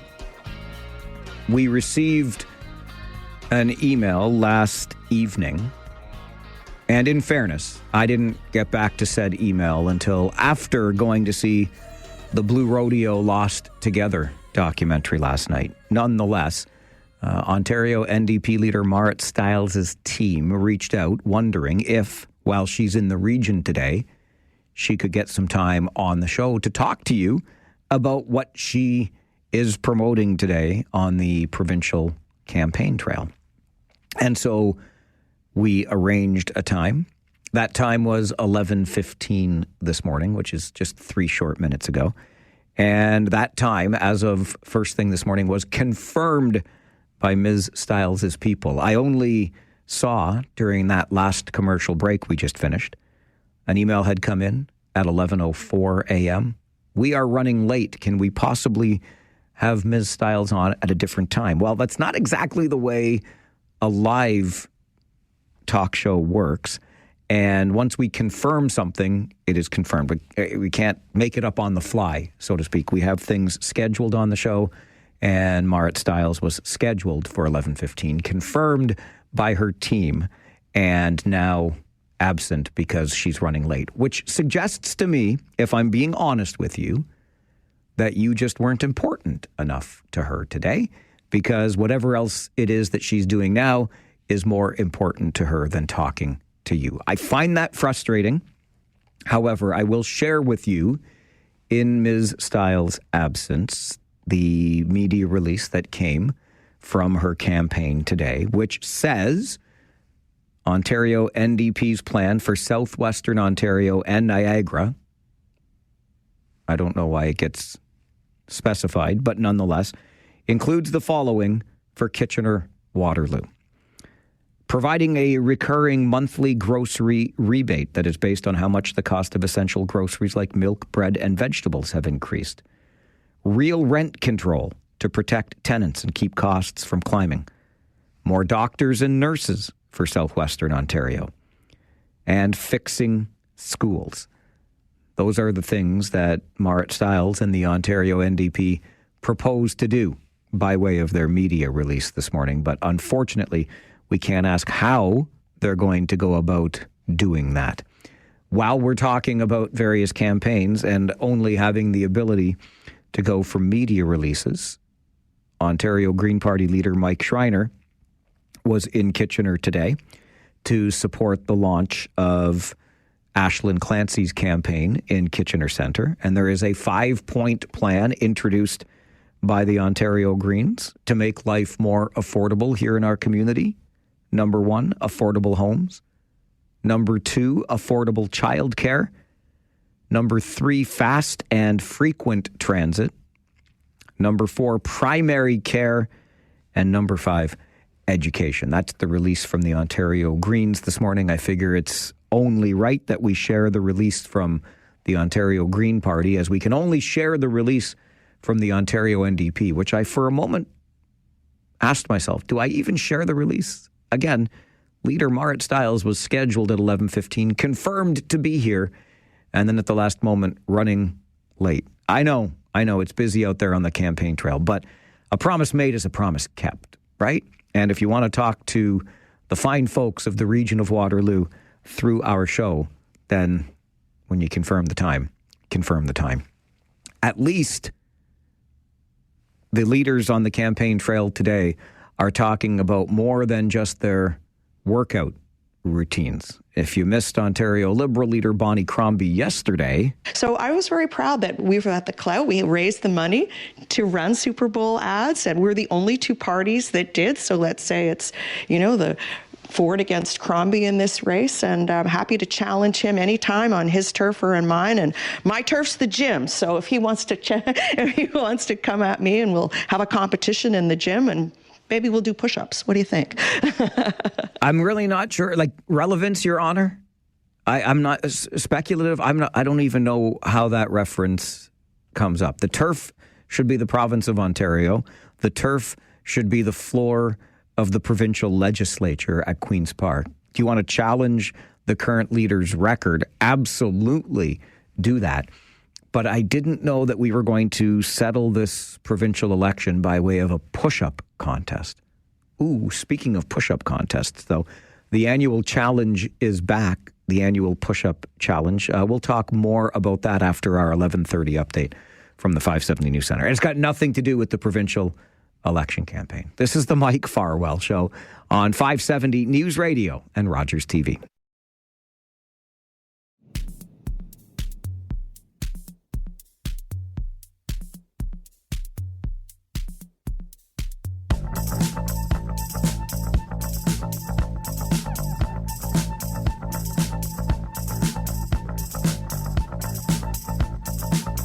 Did you know that Crayola, that Crayola, like the crayon maker, pencil crayons too, is reviving some retired colors? Did you even know that colors of Crayola had been retired? Get ready, because making their return for a limited time, and I know what you're thinking, and it's not among them, because I think that color, red, is retired for good. But coming back is Dandelion, which had been retired in 2017. Might as well bring it back, because you see them all over our lawns now, since, we can't use any pesticides to take care of them.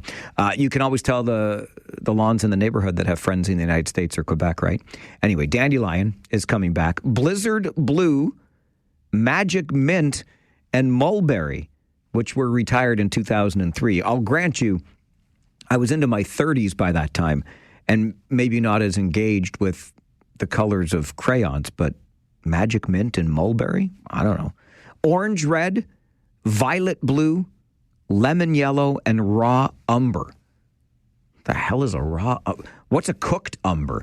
Those were retired in 1990 and are coming back for a limited time only. Get ready for your next pack of Crayola crayons with Dandelion, Blizzard Blue, Magic Mint, Mulberry, Orange Red, Violet Blue, Lemon Yellow, and Raw Umber.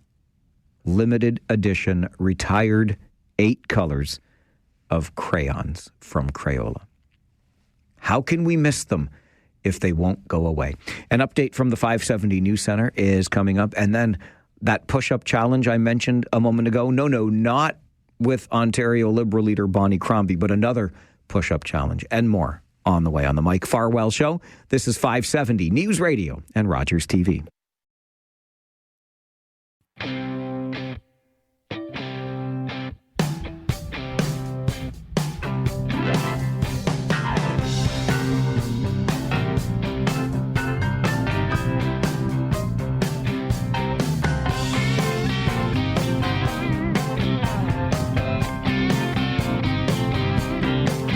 One of our regular features, and it has been in place for a number of years now, is on the second Tuesday of every month at 11:30.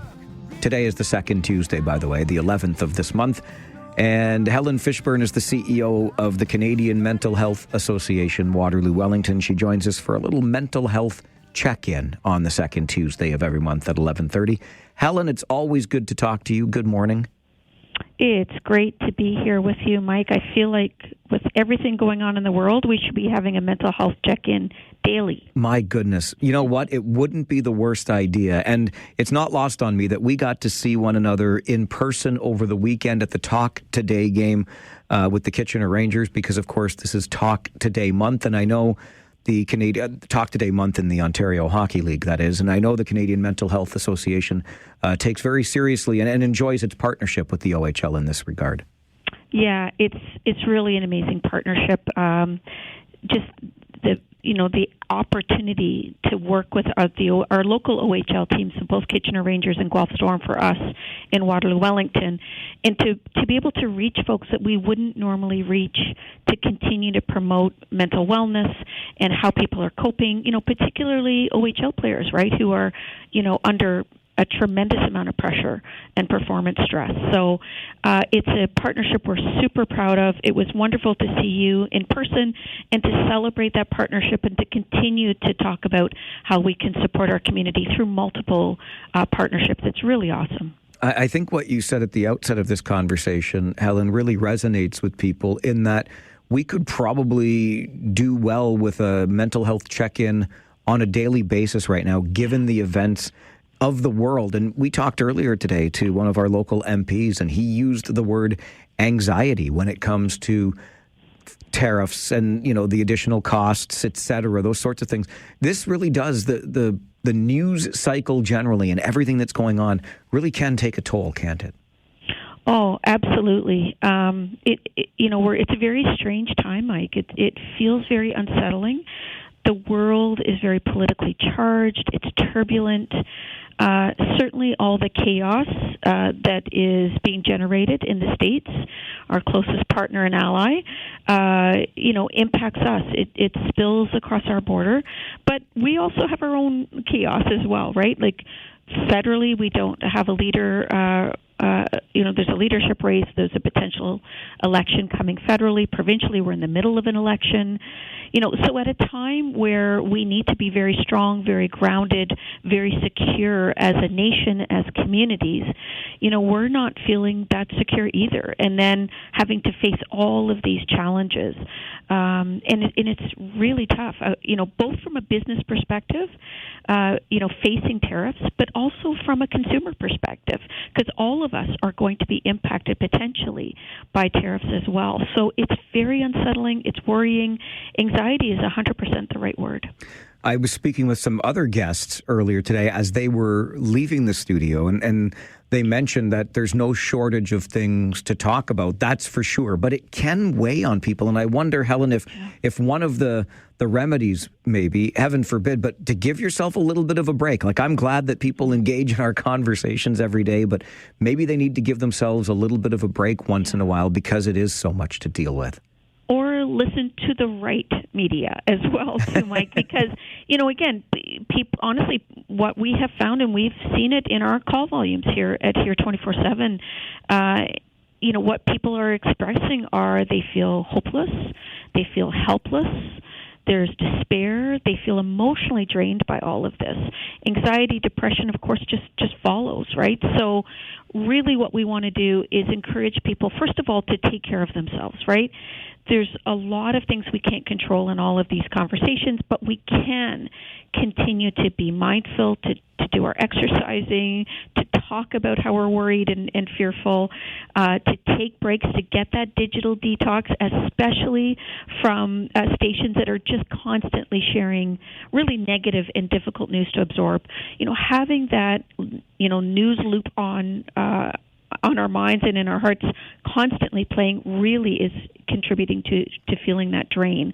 But also just remembering the compassionate care that we have for each other, right? We can hold other people's opinions. We can make room for diversity of thought. We can do all of that. But be respectful and be compassionate with each other. And most importantly, use our voice for good. We've got an election right now, Mike, and there's so much focus on tariffs and all of the strategies that we're using, but where is the mental health conversation? It's really invisible. So use our voice to talk about that mental health impact and to challenge our elected officials and people running for office, right? What are they doing? What is their strategy on how we're going to manage this? Don't just talk to us about tariffs. Talk to us about the mental health impact and what you're going to do. It's not lost on me, Helen, that we're facing all of this and dealing with all of this as we are into, let's optimistically call it mid-February. We're about there, but I, for one, have been feeling really beaten up this winter. There hasn't really been a respite once the cold set in and the snow started coming, and it sounds like we're getting more snow later this week, a couple of times, some pretty big dumpings. But I know CMHA Waterloo Wellington has free online learning sessions right now to help us brave these winter months. We do. We have some amazing sessions coming up. They're all free. And there are opportunities for people to just join our webinars. Again, think about our world and how we're managing differently, learn a new skill, and then share that with your loved ones, whether it's someone in your family or somebody that you might be across the cubicle at work. Let's talk about how we're coping, how we're managing, and find different ways to do that because the world is different, right? So we can't just continue to use the same old strategies that we've always done. We have to lean in and make sure that we're really taking care of ourselves and learning that new skill. So if you go to our website, Mike, cmhaww.ca, you're going to find some information about that. And again, we really encourage people to take some time and to really invest in their wellness. You mentioned exercise earlier as one of the coping strategies we can employ, and that's a perfect tie-in to the push-up challenge for Canadian Mental Health Association, which is underway again. It's today. Today is the day. And, you and I talked about this last year because this is the second year that we've had the push-up challenge. And I remember last year you and I talking about it, and it's kind of an odd concept. Like, how is a push-up tied to mental health? This is a big stretch. However, the whole concept is, push-ups challenge us. They, we have to do some exertion. It can be uncomfortable. And really that's about, what we want to do about mental health, leaning into the discomfort. So don't get caught up in the whole you have to do a push-up thing. You can also substitute it with something that, you might like better, like sit-ups or squats or even jumping jacks. Really anything goes. What we want to do is have people do something that pushes themselves and keep track of it. So if you go to pushupchallenge.ca, you'll see that you can register. There's a free app that you get. You do 2,000 push-ups or something like that between February 11th and 28th. Why 2,000? Because really that represents the 2,000 lives lost to suicide each day worldwide. So that's why that number is so meaningful. We want people to sign up. It's a fundraiser, of course, so you can certainly raise some funds for us here locally. At the same time, challenge yourself with something that is fun. It's exhilarating. It makes you feel good, and it gives a nice distraction in your day as well. So we would love for people to join us in this. Last year was a big success. We're really looking forward to another year for the Push-Up Challenge. And that app is so super helpful. It makes it easy, gives you some strategies to get those push-ups done. You're not doing all 2,000 at once. It's very well designed, and you get little little bits of information every day about mental health and how we cope and some statistics that are important to understand. Yeah, it's actually a really neat way to do it, right? Because you do your push-ups or you do your squats, whatever you want to do, and then you log that, you feel good about yourself, and then you get some tips, some resources, some things to think about. And again, we really encourage people to share that information, right? We don't want to just talk about the world is unsettled, there's a lot of stress, a lot of negativity. We know that's there. What can we do to contribute and to continue to make sure that people know that we're here to support each other? We're going to continue to push through the discomfort that the world is offering us and find a way, right, to support each other, to be strong and to get through it. It's really about creating that resilience. Helen, always feel better after the chats and really appreciate that you make time for us every month. Thanks for being here again. Thank you, Mike. Good luck with the push-up challenge. I'm looking forward to diving in myself, and we'll see you next month. Look forward to it. Bye-bye. Bye. Helen Fishburne is the CEO of the Canadian Mental Health Association, Waterloo, Wellington. We did put together a little team here at the radio station last year for the push-up challenge, and the app really does make it easy. I have been for a couple of years now. Most days. There are days I give myself a little bit of a break. I don't know why it feels like it's so much more work, if you will, because I'm here anyway. But during the news updates, if you were to see me in studio, you would see me get down on the floor and crank out 15 or 20 push-ups. I'm up to 20 now, and I do them very strictly because a former trainer of mine saw me before when I was up to 30. He says, those are not proper push-ups, Farwell. So I try to be very disciplined, very strict in my push-up, and get 20 out during each news break. So I start at 7 in the morning when I get into work a little after 6. At 7, I do my first set, and then every 30 minutes after that through the day until I go home. And that's how easy it is, really. You can build up to a certain number of push-ups, and then over the course of the rest of this month, if you sign up at pushupchallenge.ca today, you'll find that getting those 2,000 push-ups in by the end of the month is not as daunting as it sounds up front. Do 2,000 push-ups. Don't even get me started on the stretching or lack thereof that I've been doing or not doing since the beginning of the year. I have a goal of touching my toes. If I will get there remains to be seen. I'm barely past my knees, but I need to do more. I need to be more disciplined in my stretching. Maybe I should stretch instead of do push-ups every news break. I don't know. Helen Fishburne of the Canadian Mental Health Association, Waterloo, Wellington, joins us on the second Tuesday of every month at 11:30 for our little mental health check-in here on the show. We'll take a break. When we come back, it's called the See Me, Hear Me Summit at the City of Cambridge, but it's creating a bit of a stir, and I'm not sure. Well, you know what? I think the stir would have been anticipated. I'll tell you why coming up. This is the Mike Farwell Show on 570 News Radio and Rogers TV.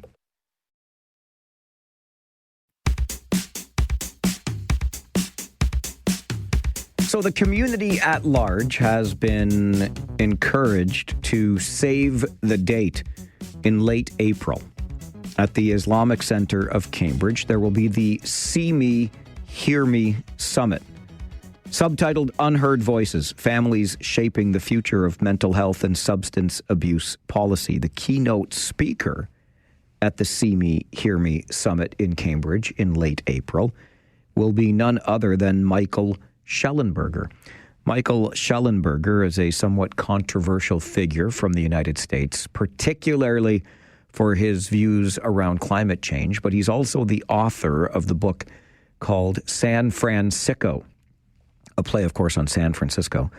Subtitle of the book, Why Progressives Ruin Cities. And Schellenberger's argument is essentially around the permissiveness that many left-leaning, liberal, progressive legislators have created around the issues of homelessness, mental health, addictions, etc. Schellenberger's argument in a nutshell is if we didn't permit encampments to be established in city parks or on street corners, then we wouldn't have the ripple effects of public drug use, etc. It's a rather simplistic view of things overall.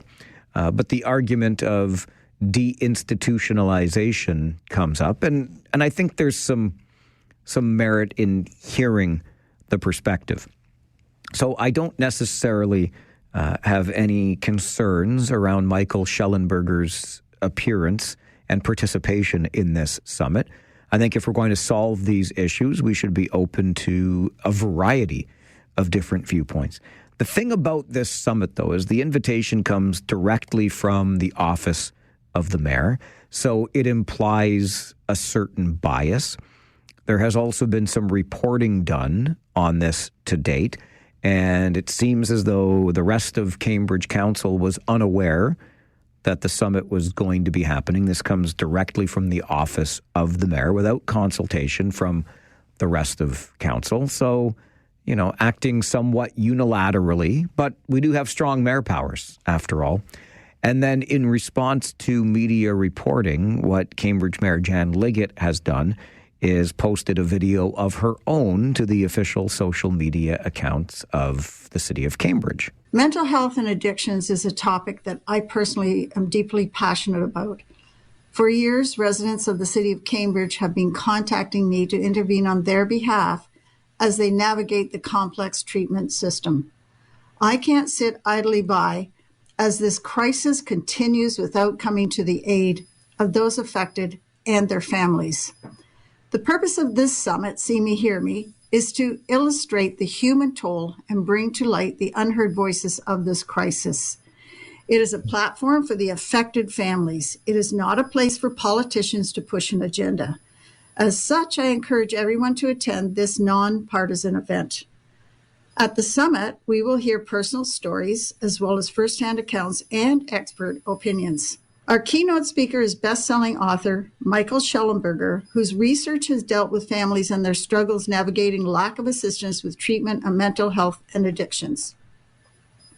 Mr. Schellenberger is just one speaker of many that we will be having at the summit.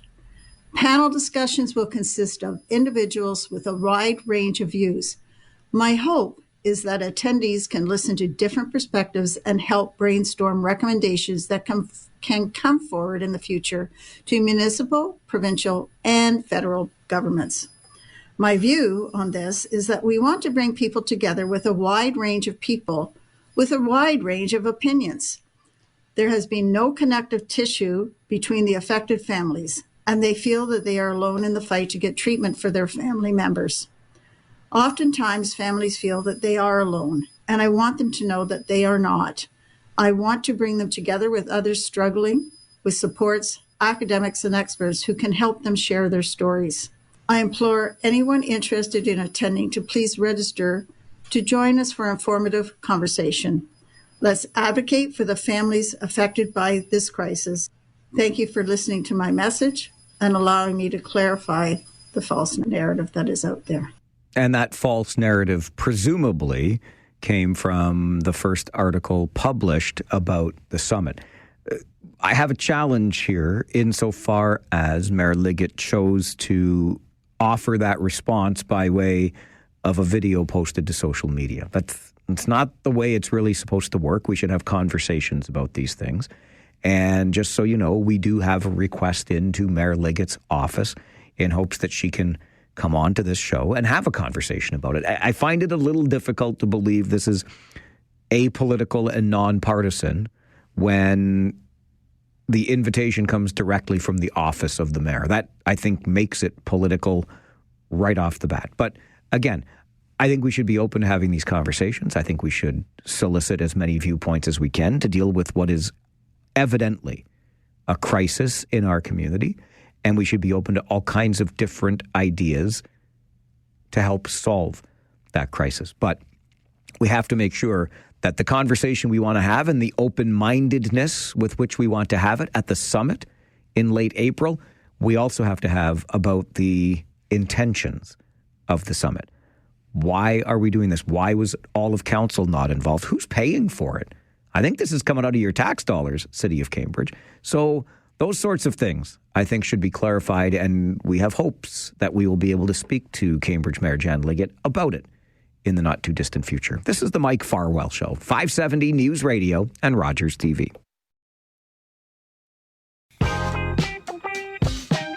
It is time to send you to the 570 News Center for an update on the latest information from the campaign trail and elsewhere.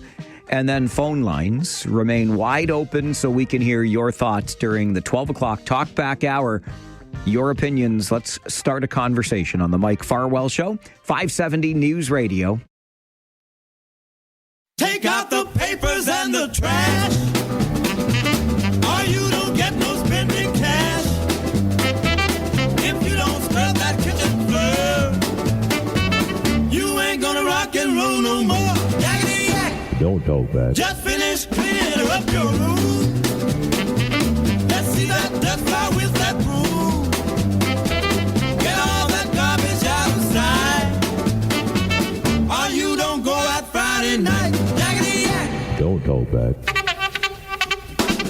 And thus we begin another Talkback Hour here on the program. An opportunity for you to share your thoughts on something we discussed during the show today or anything else that might be on your mind. Get it off your chest and onto the air. 519-570-2545, star 570, and 1-800-570-5715. As you heard during that update with Matt Hutchison, Doug Ford, Ontario Progressive Conservative leader in Washington today, hoping to build some relationships.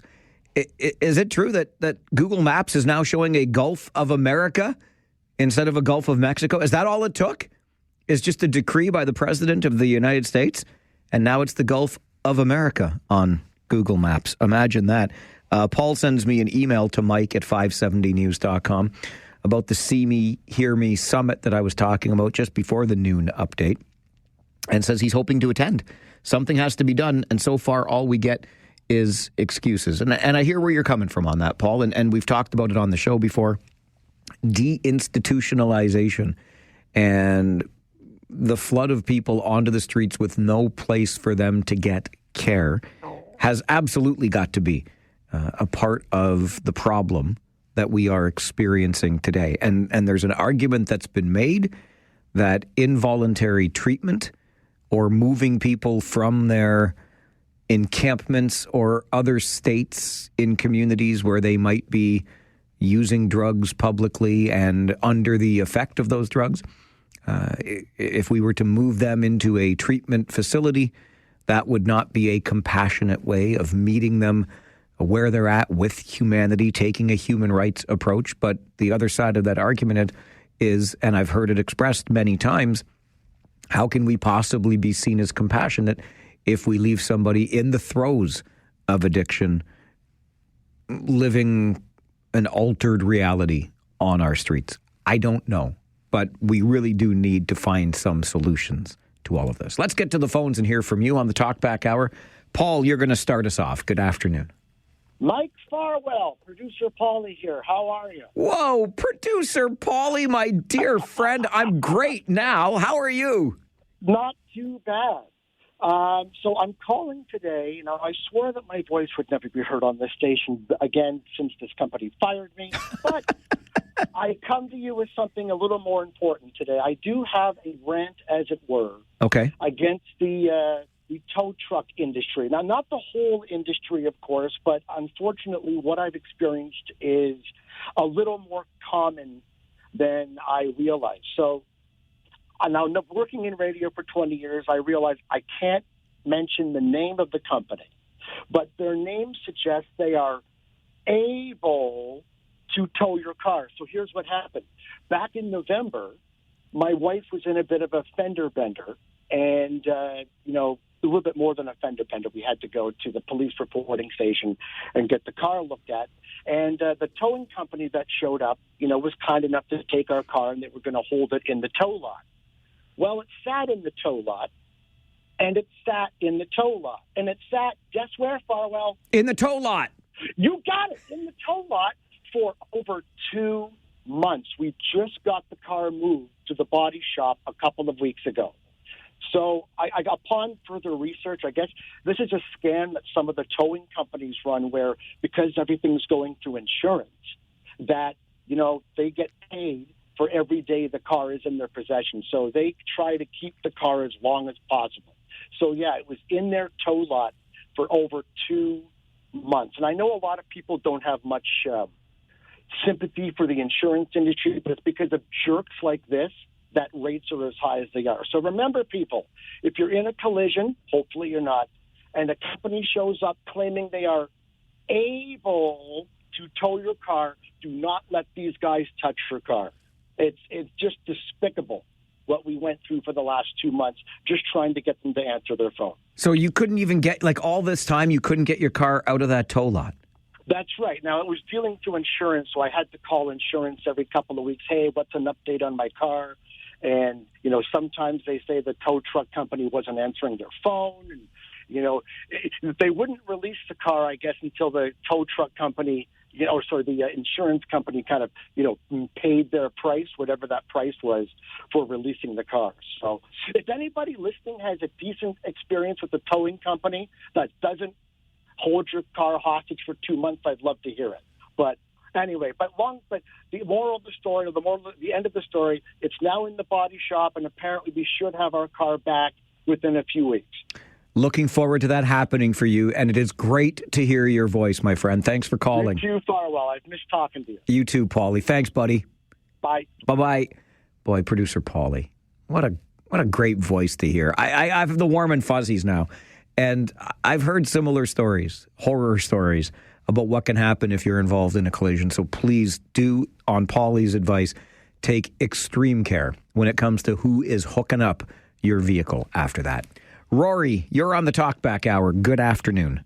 Hey, Mike. How you doing? I'm all right, thanks. How are you? Good. Hey, look, great to hear all this talk about push-ups on the show today, Mike, especially with the CMHA push-up challenge taking place. And I have to admit that I'm not much of a push-up guy, so I pushed out my wallet, and if you need a donation, happy to support you in that. And I think Bonnie Crombie was trying to inject a little bit of humor into her answer. You kind of heard a bit of a chuckle after her answer. So, as a person having an enhanced body composite, Mike, I won't hold her comment against her. And, you're right, Mike. We need to have some real discussions about the issues affecting this province and this region.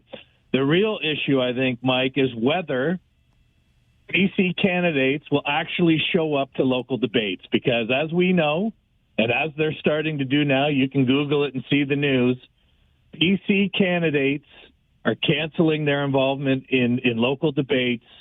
The PCs are notorious for avoiding going off script. And Mike, if the conversation needs to happen in a gym, so be it. All right, Rory, I appreciate that call. And you know what? Point well taken. I can tell you that I will be moderating. In fact, I'm booked to do it tomorrow, one of the provincial election debates for a riding in our community. And it comes as no surprise to me that the Progressive Conservative candidate has declined the opportunity to attend. This is in keeping with, you know what?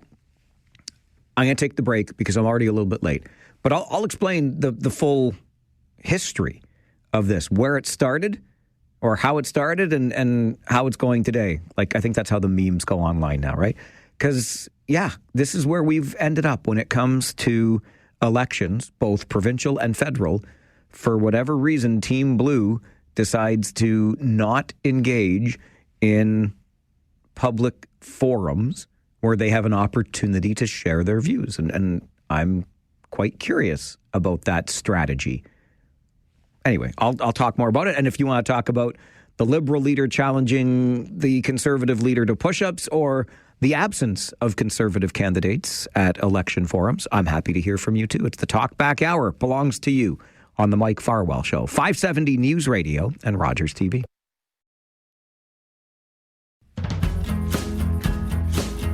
So Rory called a moment ago and talked about the decision on the part of Conservative candidates in this provincial election.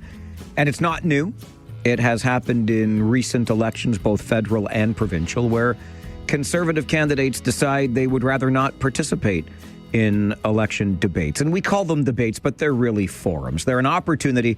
There's no sparring. There's no, looking for that zinger or knockout line or anything like that. It's just an opportunity for candidates in a forum to collectively answer questions that matter to the community. And frankly, I cannot imagine for the life of me any scenario by which a candidate can be out knocking on doors and reach more people than they would reach if they actually participated in one of these forums.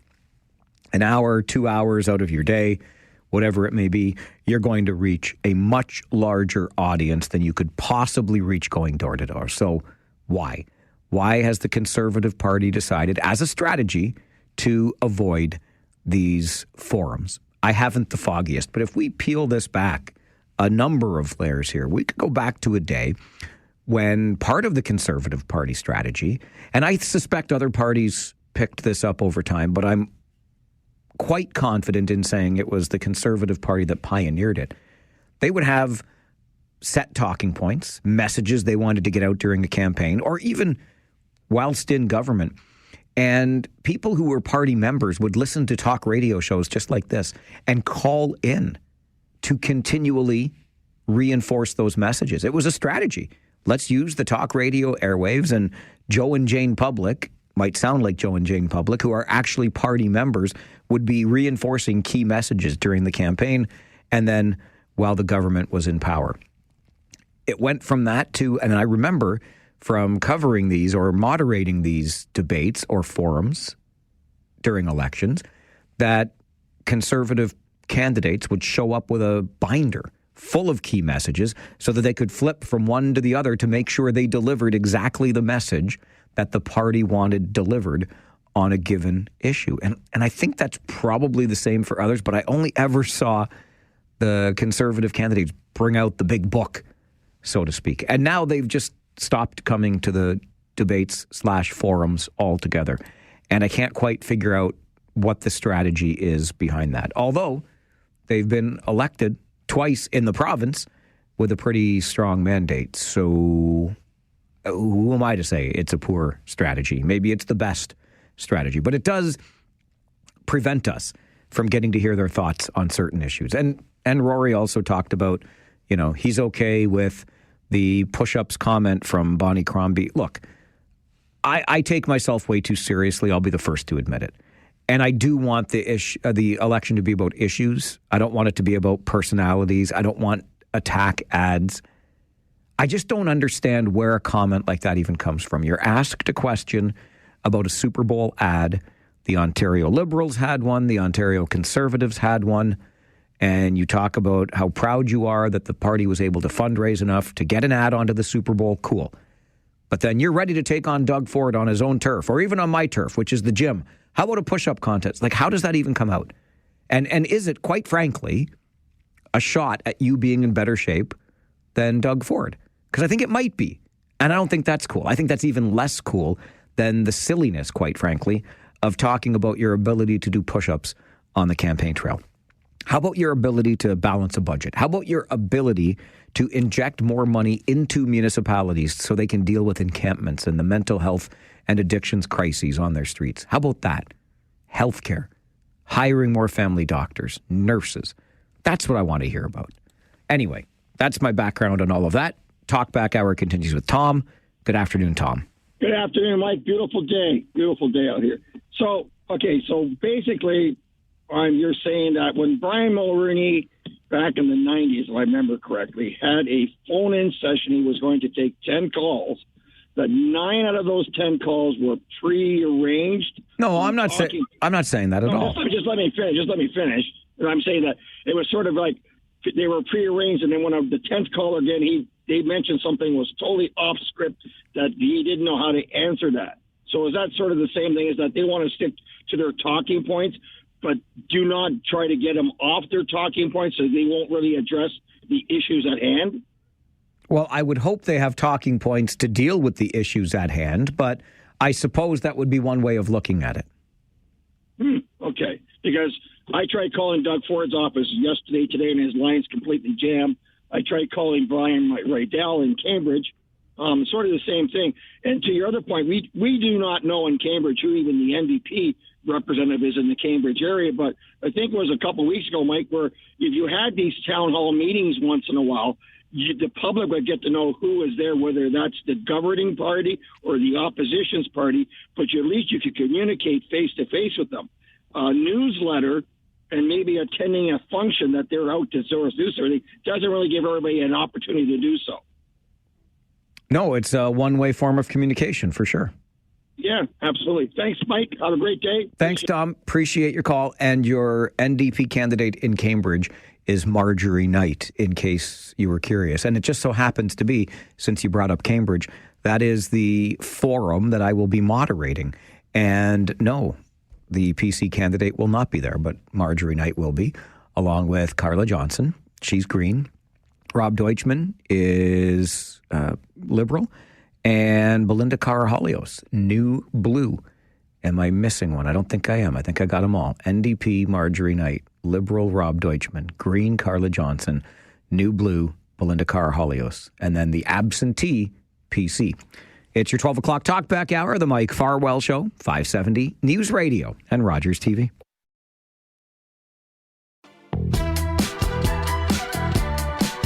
The Talkback Hour is your chance to express your opinion. You call, we answer.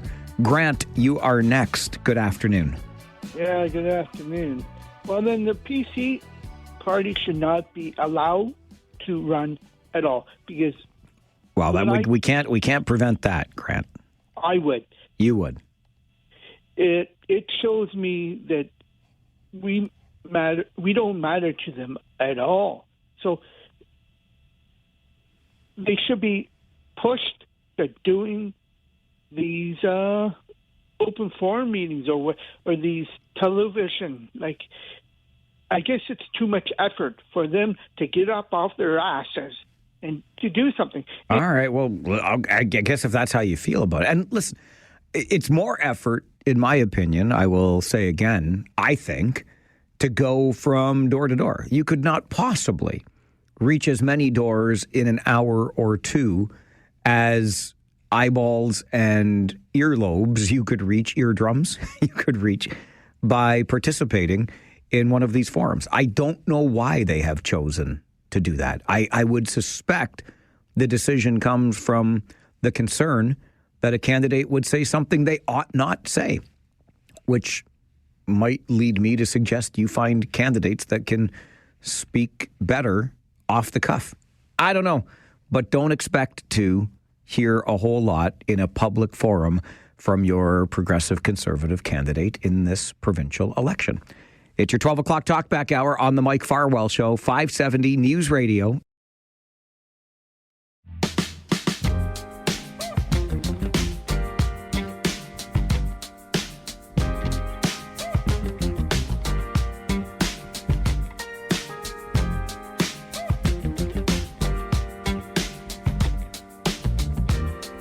I have got a Peter and a Paul on my phone lines. If only I could get a Mary, I'd have myself a folk trio. But we'll start with Peter anyway as we continue our Talkback Hour this afternoon. Hello, Peter. Hello, Mike. Thank you for taking my call. I just wanted to point out that Mr. Ford has absolutely no political right to be in Washington. He is not the Premier of Ontario. He is the leader of the Progressive Conservative Party. Under the Caretaker Convention, which I'm sure you're familiar with, the only way that Mr. Ford will be looked upon as the Premier of Ontario if there is a crisis. If not, he's no different than the other candidates whatsoever. And he's only doing it for political gain.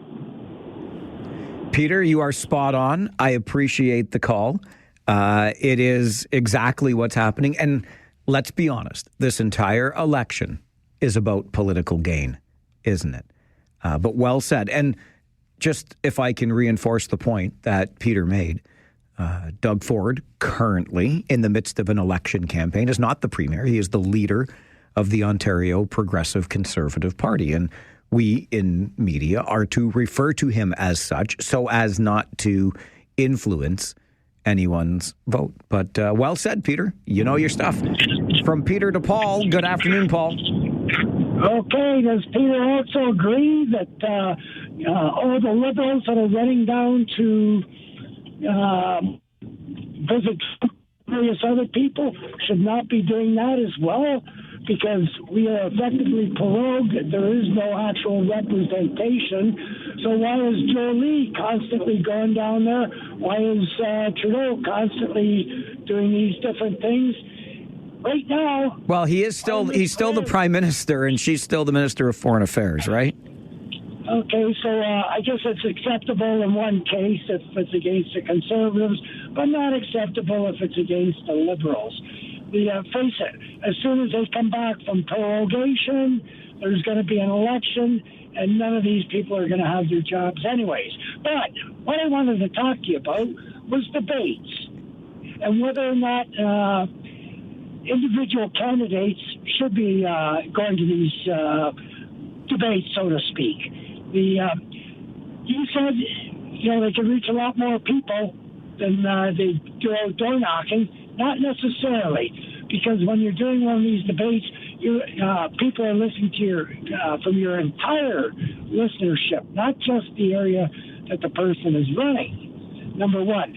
The other thing is there are party policies and there are personal interests.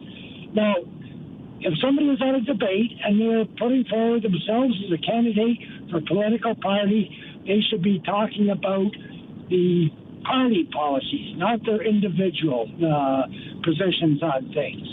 So why do we need all the individual candidates? Why not just have the leadership debate, let the leaders discuss what their platform is, because that's what it all comes down to. Okay, well, I would like to hear the local candidate articulate the party's message.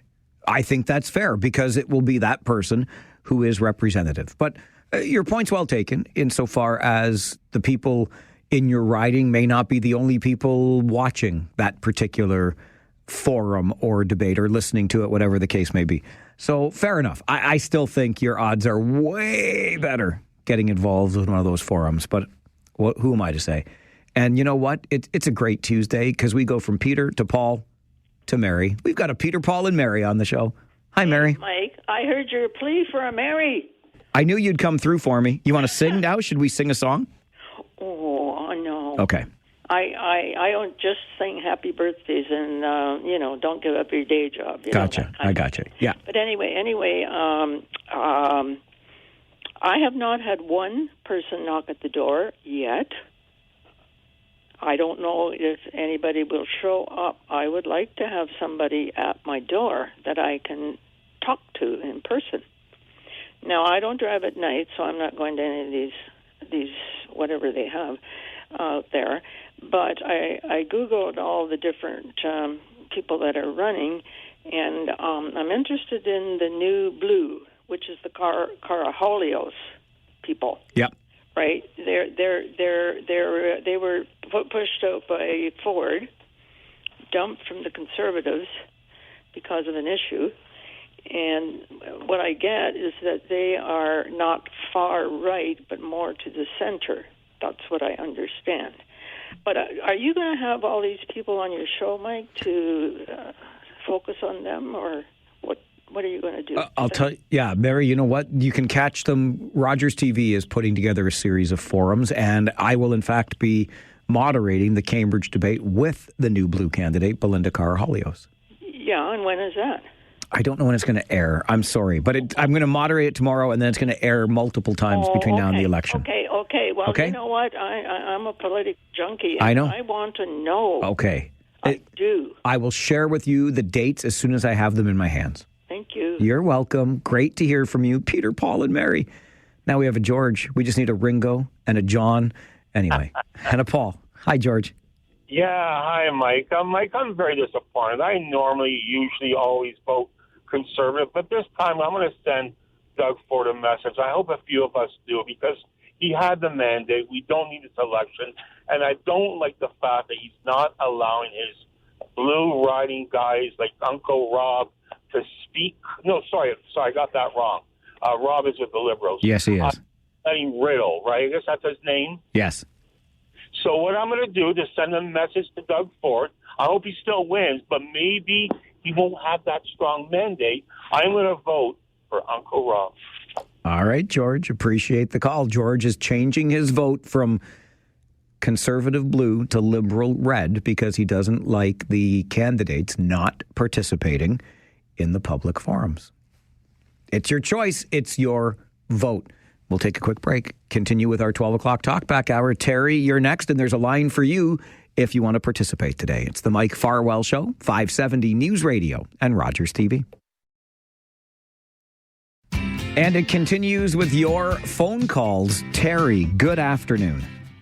Hey, good afternoon, Mike. There, I wanted to listen to the end of that, so I like that song. So I wanted to get to you right away. You were waiting. Okay, all right. You know what? I got my check in the mail from Cousin Doug last week, and if I was to vote, I'd vote for him. It doesn't matter my riding. His party's going to win running away anyway. But sometimes with these debates, Mike, the thing is that silence is golden. That way you don't put your foot in your mouth, so that's probably the reasoning behind that.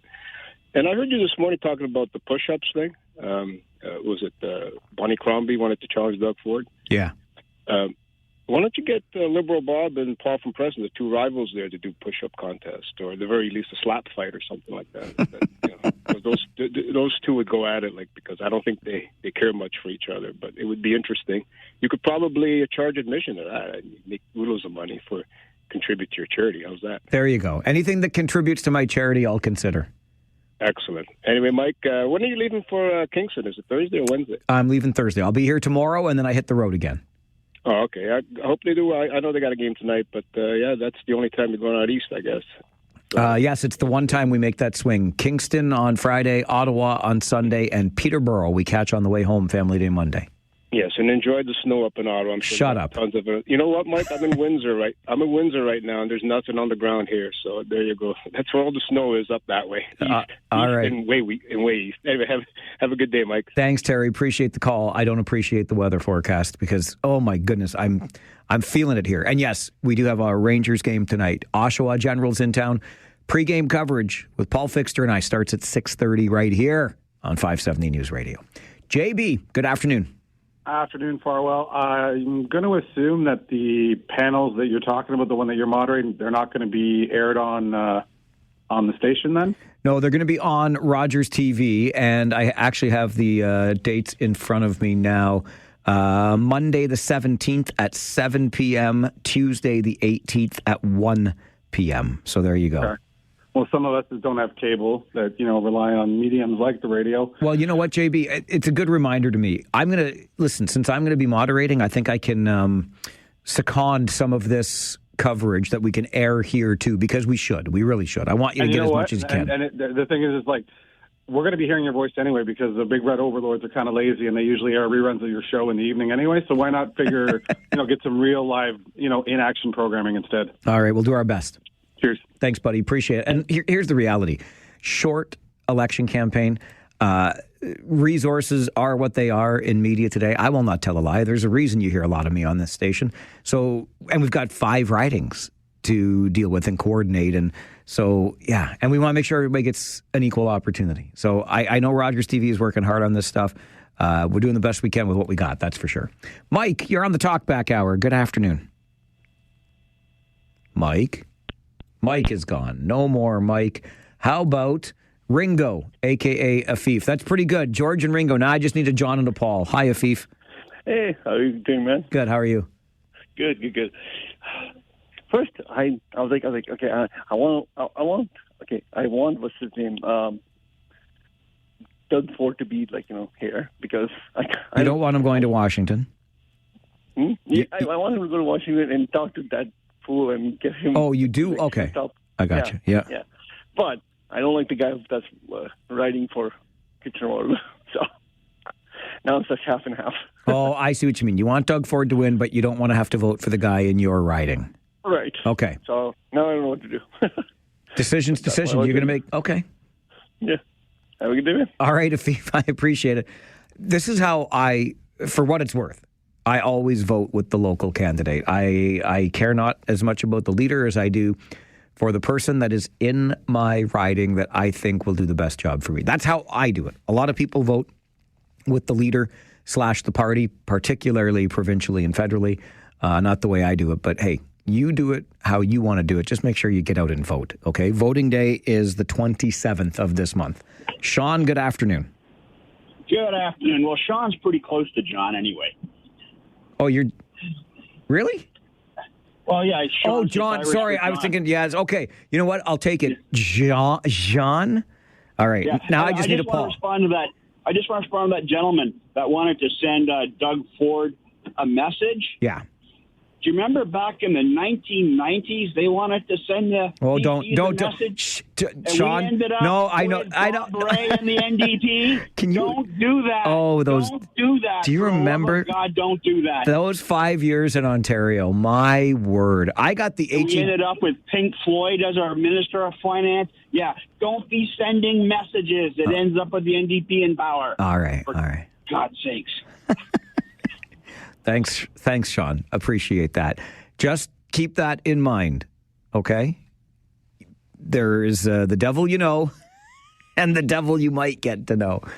It's your 12 o'clock Talkback Hour. This is the Mike Farwell Show. I'm the devil you know, 570 News Radio.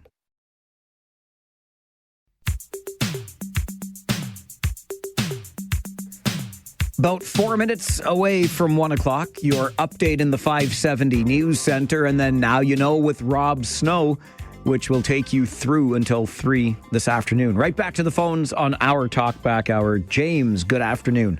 Hey, Big Mike, how's it going, buddy? Hey, James, it's been a while. I'm good. How are you? Geez, you had a good road trip there with the boys, huh? Oh, did we ever, huh? Wow, some of those games, I was like, I don't know what the rest were seeing, but anyway, we got all this negativity and everything. I think everyone just got to focus on the Toronto Leafs winning the Stanley Cup this year, and all will be well. Why do you have to put that into the universe, James? Don't jinx it, buddy. Don't jinx it. Hey, how come that happens? So with sports, it's a jinx, but with everything else in life, if you don't put out the universe, it'll come back. Okay, that's a good point. It's supposed to be visualization. Okay, I'm visualizing with you. And don't forget my Yorkshire pudding. All right, James, thanks for the call. I love me some Yorkshire pudding. I haven't had that in a long time. I also would love to see the Leafs win the Stanley Cup. I've never seen that happen. I've had a lot more Yorkshire pudding in my life than I've seen Leafs win Stanley Cups. Since it has come up on a number of occasions during our Talkback Hour, yes, indeed, Doug Ford is in Washington today. Why? For political reasons, of course. But he was asked a pointed question about his decision to go to Washington during his announcement in Oakville yesterday. I mean, you've criticized the federal government last week for taking meetings with politicians and talking to each other. Are you not going down there to take meetings with politicians and talk to each other? And so what's different about your trip? Well, I'll tell you what we're doing is we're going down there. We're jam-packed with meetings. We're building relationships. Folks, this is all about building a relationship, making sure we communicate. You know, we all know, the U.S. knows that Canada needs the U.S., but what we're going to communicate is everything the U.S. needs off of Canada, everything the U.S. needs off of Ontario, and how important the trading partner of Ontario and Canada is.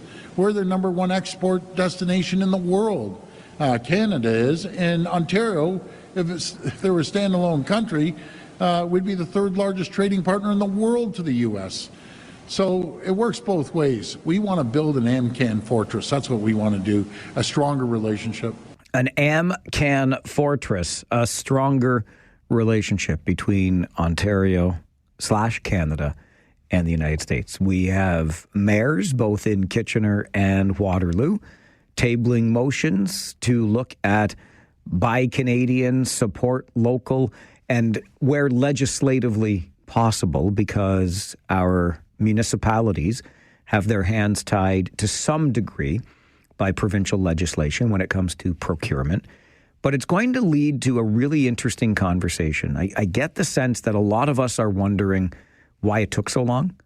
Like, why do we need to be threatened by our closest ally and trading partner before we start looking at things we could do to insulate our own economy against headwinds like this?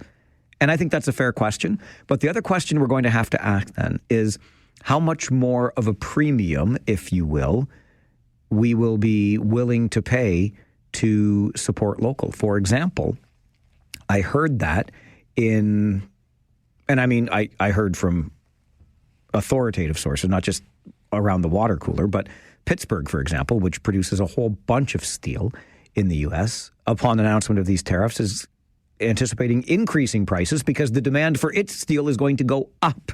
So that's going to be an increased cost for Americans because the demand for that steel is going to be even greater. If we are supporting and shopping locally from our municipal governments and elsewhere, how much more demand will there be for those local products? How much more are we willing to pay as we try to insulate our own economy? Interesting times indeed. This is the Mike Farwell Show on 570 News Radio and Rogers TV.